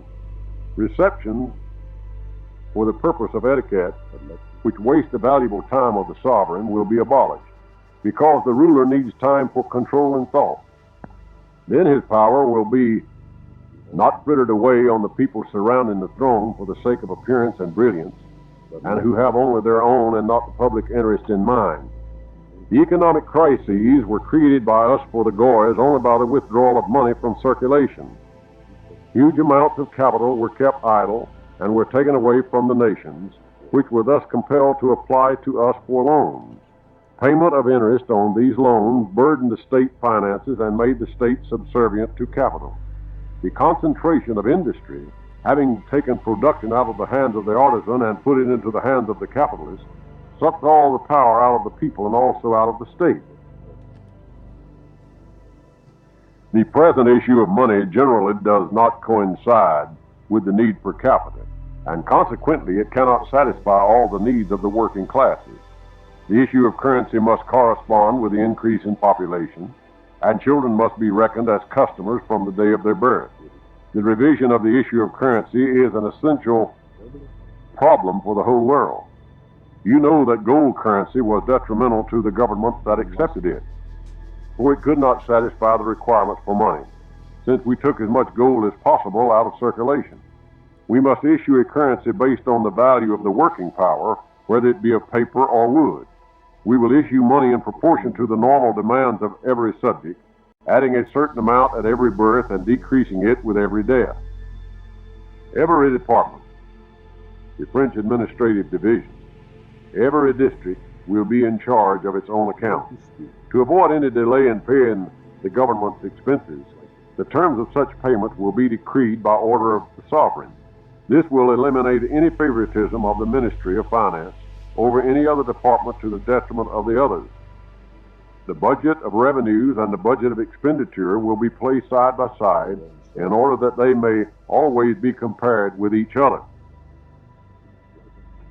We will present plans for the reform of the Goya financial institutions and of their principles as planned by us in such a manner that nobody will be frightened. We will demonstrate the need of reform by the disorderly twaddle produced by the financial disorganization of the Goyas. We will show that the first reason for this confusion lies in the drafting of rough estimates for the budget, which increases from year to year. This annual budget is with great difficulty made to last during the first half of the year.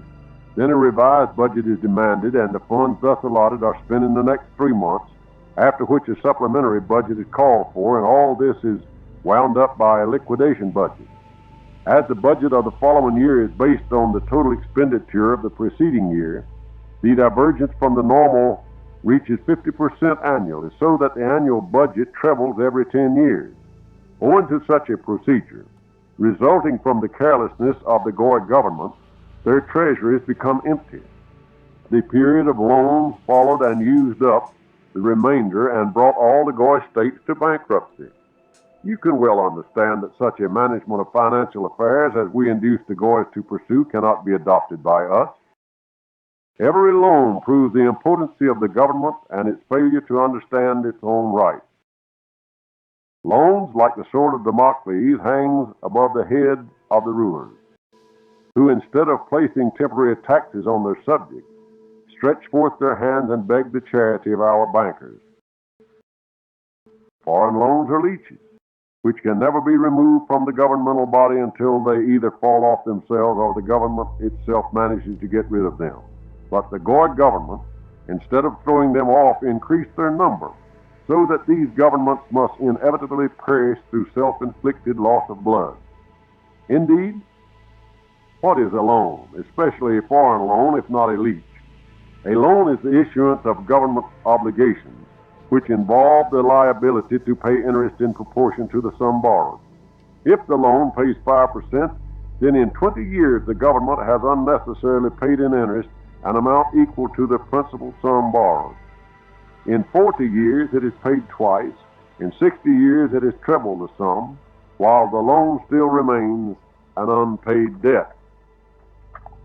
From this calculation, it is evident that under the system of universal taxation, the government takes the last penny from the poor taxpayers in the form of taxes in order to pay interest to foreign capitalists, from whom the money was borrowed, instead of collecting these same pennies for its needs free from all interest. So long as the loans were domestic, the Goys only shifted the money from the pockets of the poor into those of the rich. But when we bribed the proper persons to make the loan foreign, then national riches poured into our hands, and all the Goys began to pay us tribute of subjects. The carelessness of the reigning Goys in statesmanship, the corruption of their ministers, the ignorance of other officials of financial problems, has forced their countries into debt to our banks to such an extent that they can never pay off their debt. It should be realized, however, that we have gone to great pains in order to bring about such a state of affairs. Impediments to the circulation of money will not be allowed by us, and therefore there will be no government bonds, except 1% bonds, so that the payment of interest should not deliver the power of the state to the sucking of leeches.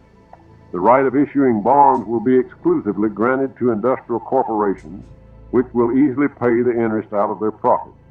The government, however, does not derive profit on borrowed money, as these corporations do, since the state borrows money for expenditure and not for production.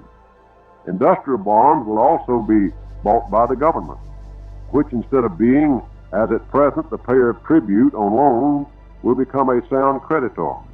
Such a measure will prevent stagnation in the circulation of money, as well as indolence and laziness, which were useful to us so long as the Goys remain independent, but are not wanted by us in our government.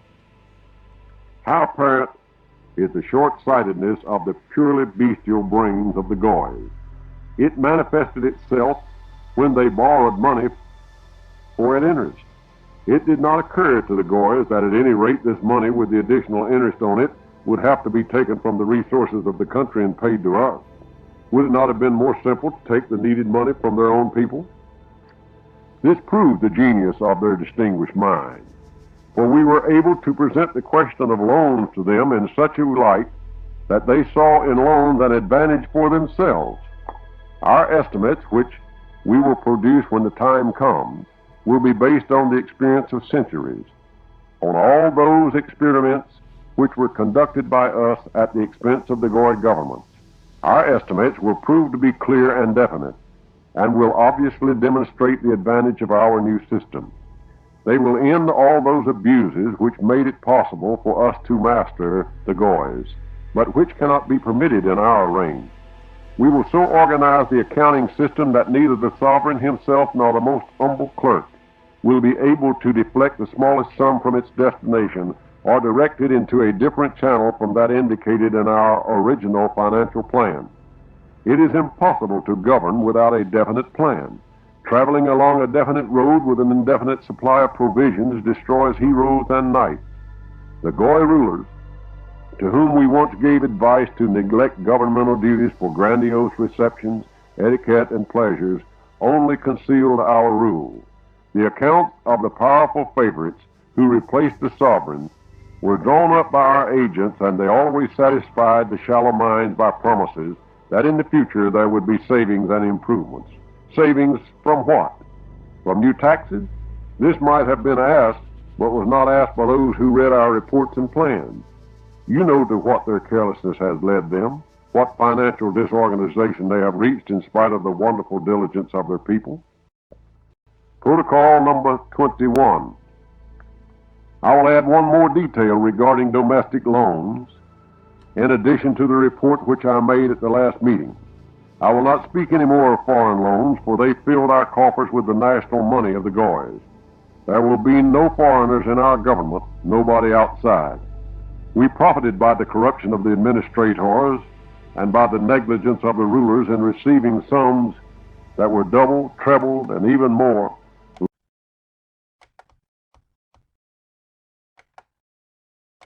proportion to the amount of property owned.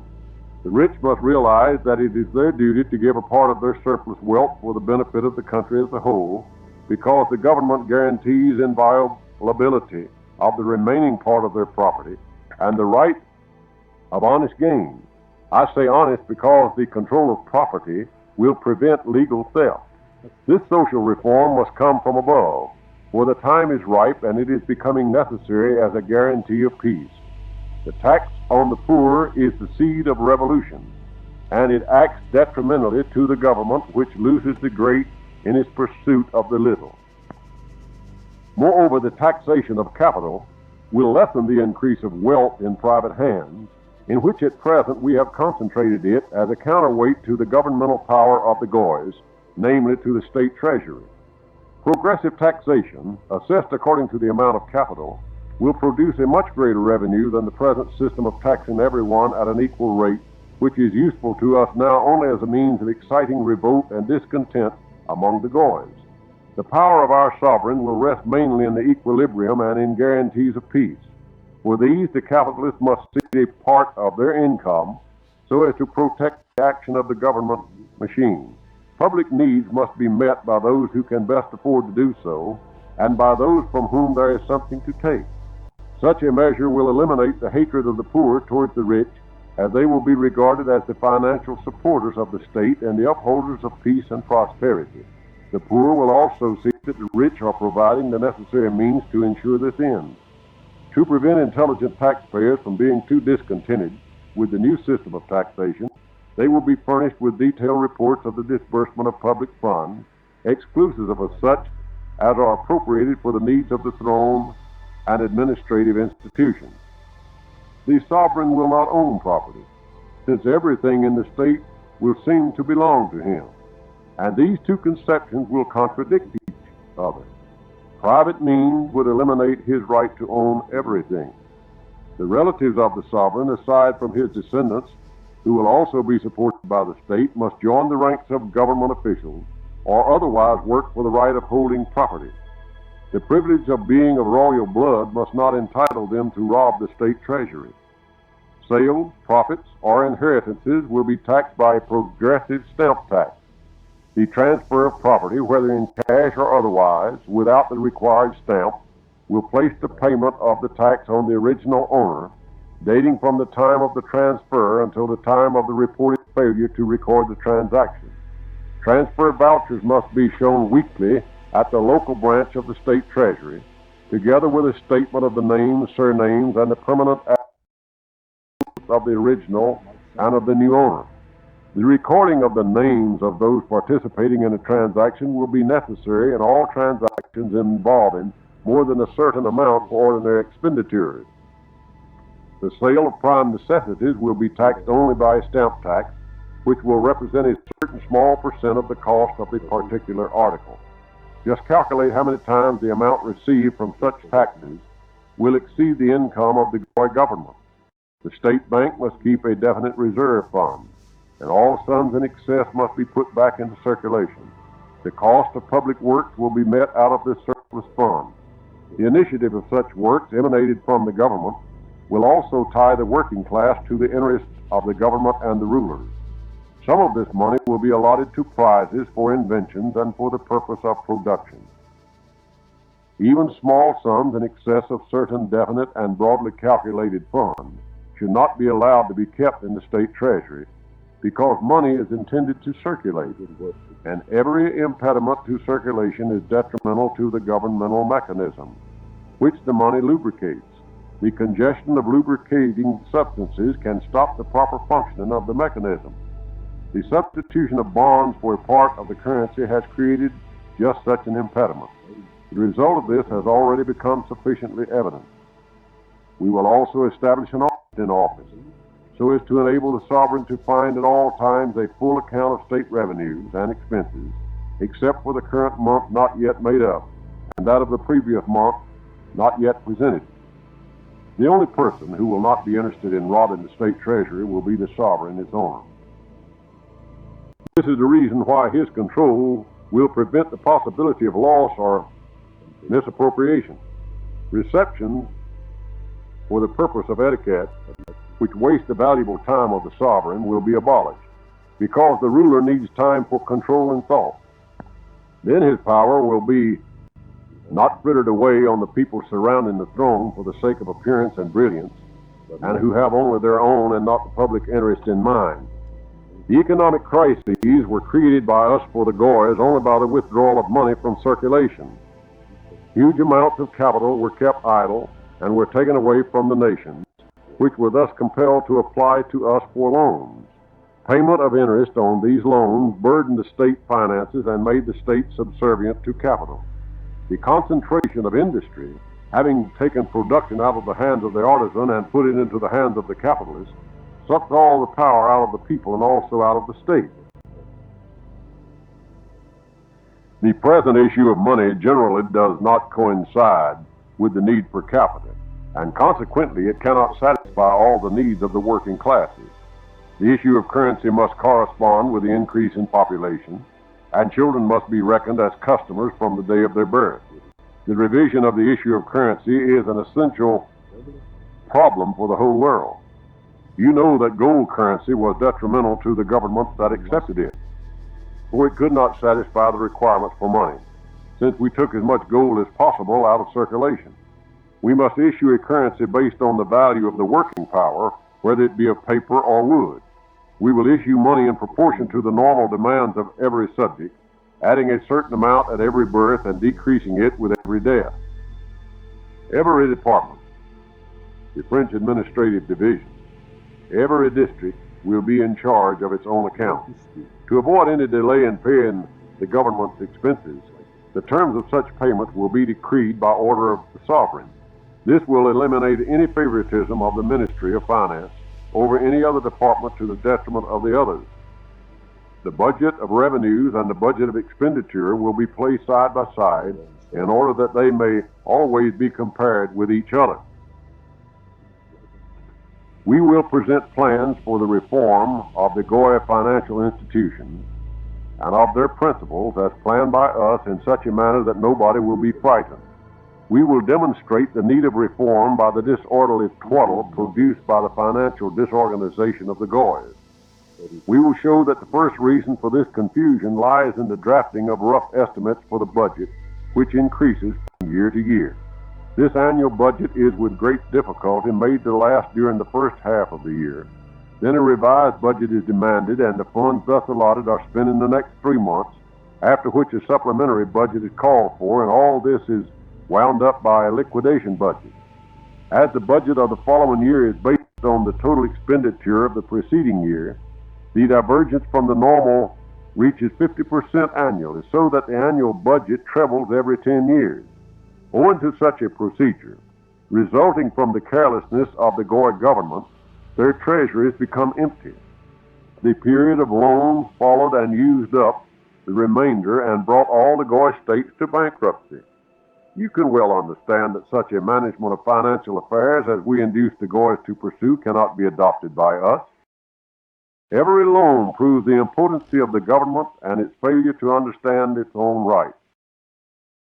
Loans, like the sword of Damocles, hangs above the head of the rulers, who, instead of placing temporary taxes on their subjects, stretch forth their hands and beg the charity of our bankers. Foreign loans are leeches, which can never be removed from the governmental body until they either fall off themselves or the government itself manages to get rid of them. But the Goya government, instead of throwing them off, increased their number, so that these governments must inevitably perish through self-inflicted loss of blood. Indeed, what is a loan, especially a foreign loan, if not a leech?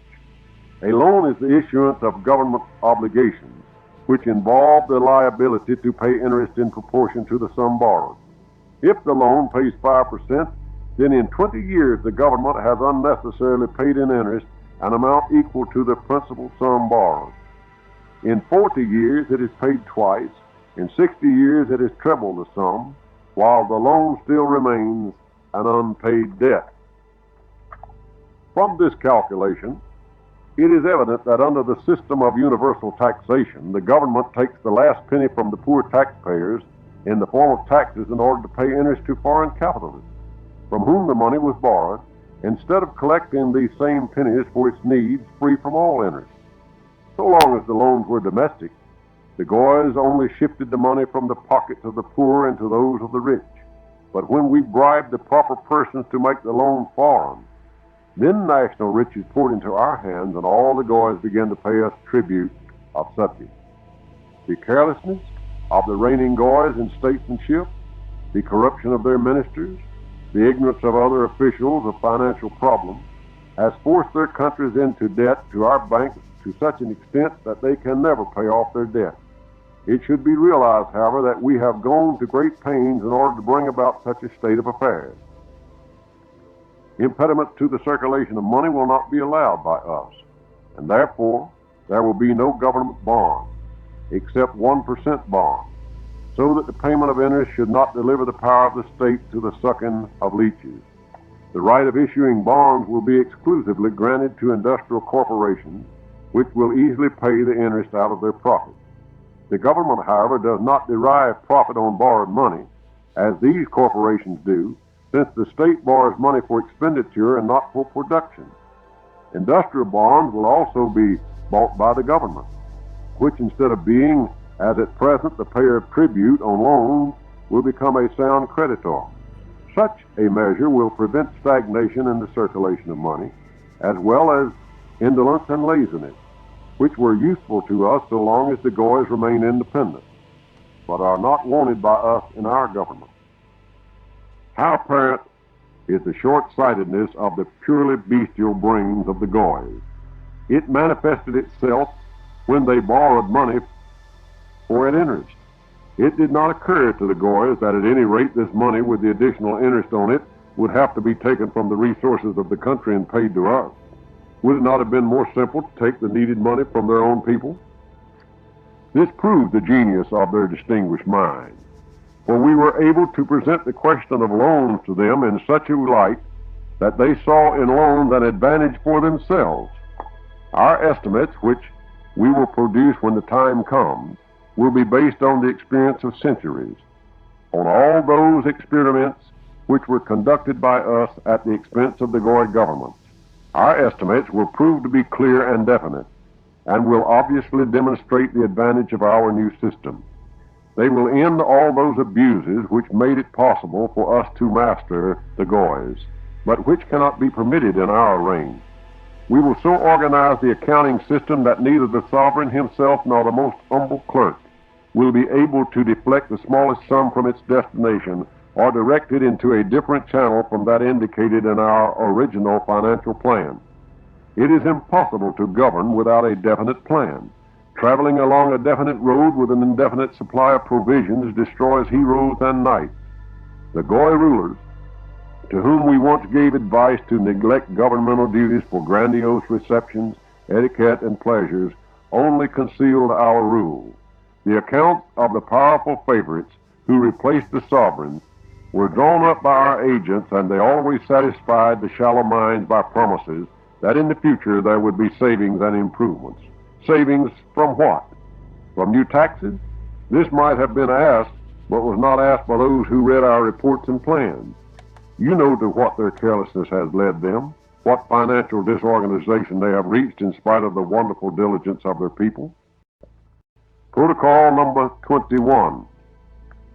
I will add one more detail regarding domestic loans, in addition to the report which I made at the last meeting. I will not speak any more of foreign loans, for they filled our coffers with the national money of the Goys. There will be no foreigners in our government, nobody outside. We profited by the corruption of the administrators and by the negligence of the rulers in receiving sums that were doubled, trebled, and even more, loaning the Goy government's money which in reality was not needed by the states at all. who could do the same with regard to us? Therefore, I will only set forth details in regard to domestic loans. In announcing such a loan, the governments open a subscription to their bonds. To make them accessible to all, they vary the denomination from 100 to thousands, and the first subscribers are allowed to buy below face value. The following day, the price is artificially raised on the pretext that everybody hurried to buy the bonds. In a few more days, there's a pretense that the treasury is filled and that it is not known what to do with the money, which has been oversubscribed. What is the use of taking it? The subscription is evidently considerably in excess of the amount asked for. Therein lies the effect, for it is thus demonstrated that the public has confidence in the government obligations. But after the comedy has been played, the fact of the debt appears, and it is usually a heavy one. In order to pay the interest, new loans have to be issued, which do not liquidate but increase the original debt.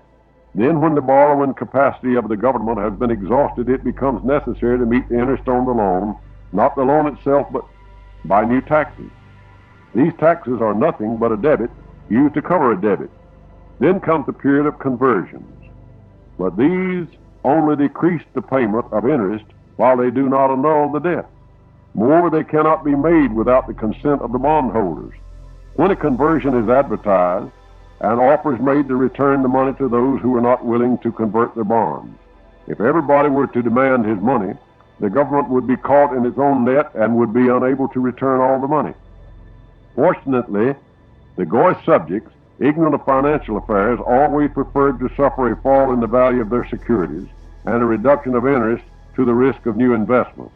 Thus, they have given these governments more than one opportunity of throwing off a deficit of several millions. At present, with the existence of foreign loans, the Goys cannot play such tricks, for they know that we would demand all the money back. Thus, an avowed bankruptcy will be the best proof of the lack of common interest between the people and their government. I direct your express attention to the above circumstance, as also to the following.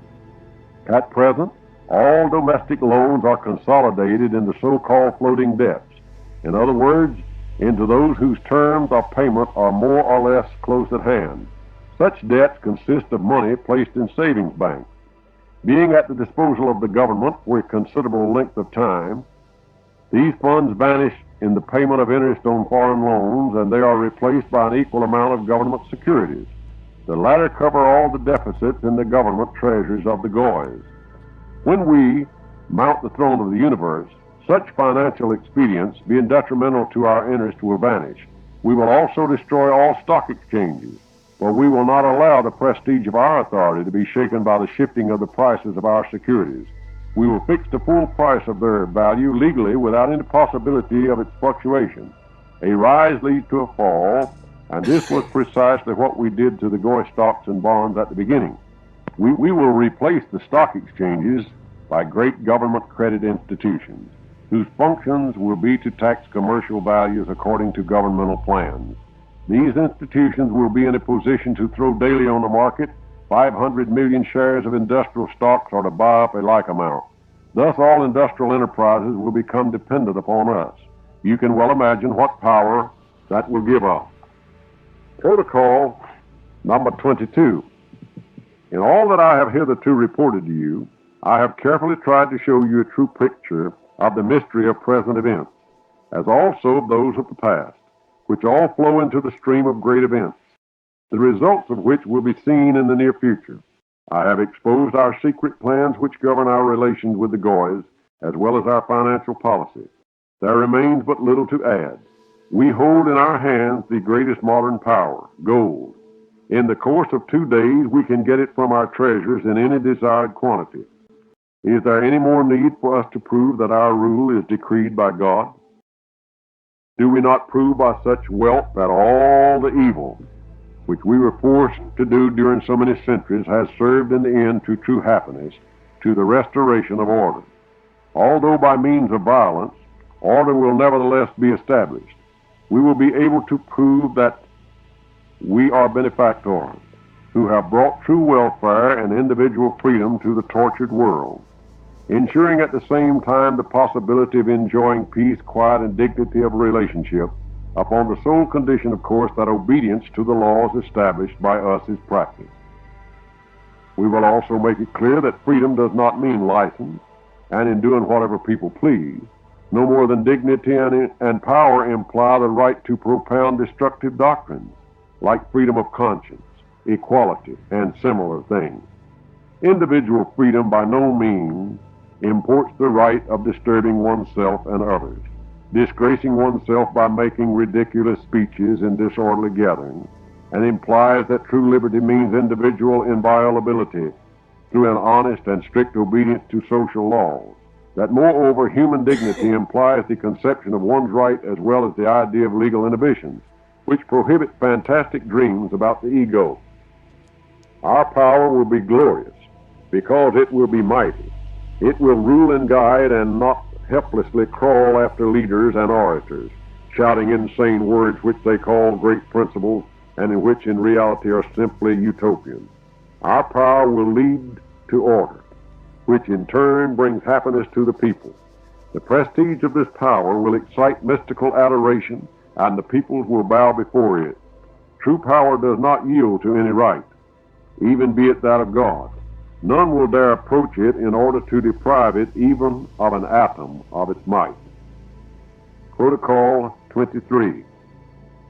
To teach the people obedience, they must be taught modesty, and to accomplish this, the production of luxuries must be limited. We will thus improve customs, demoralized by rivalry resulting from luxury. We will restore handicraft, which will undermine the private capital of manufacturers. This is necessary because big manufacturers often influence, although not always consciously, the thoughts of the people against the government. A people practicing handicraft does not know what unemployment means, and this makes them cling to existing conditions and consequently to the power of authority. Unemployment is most dangerous for a government. It will have finished its work for us as soon as authority falls into our hands.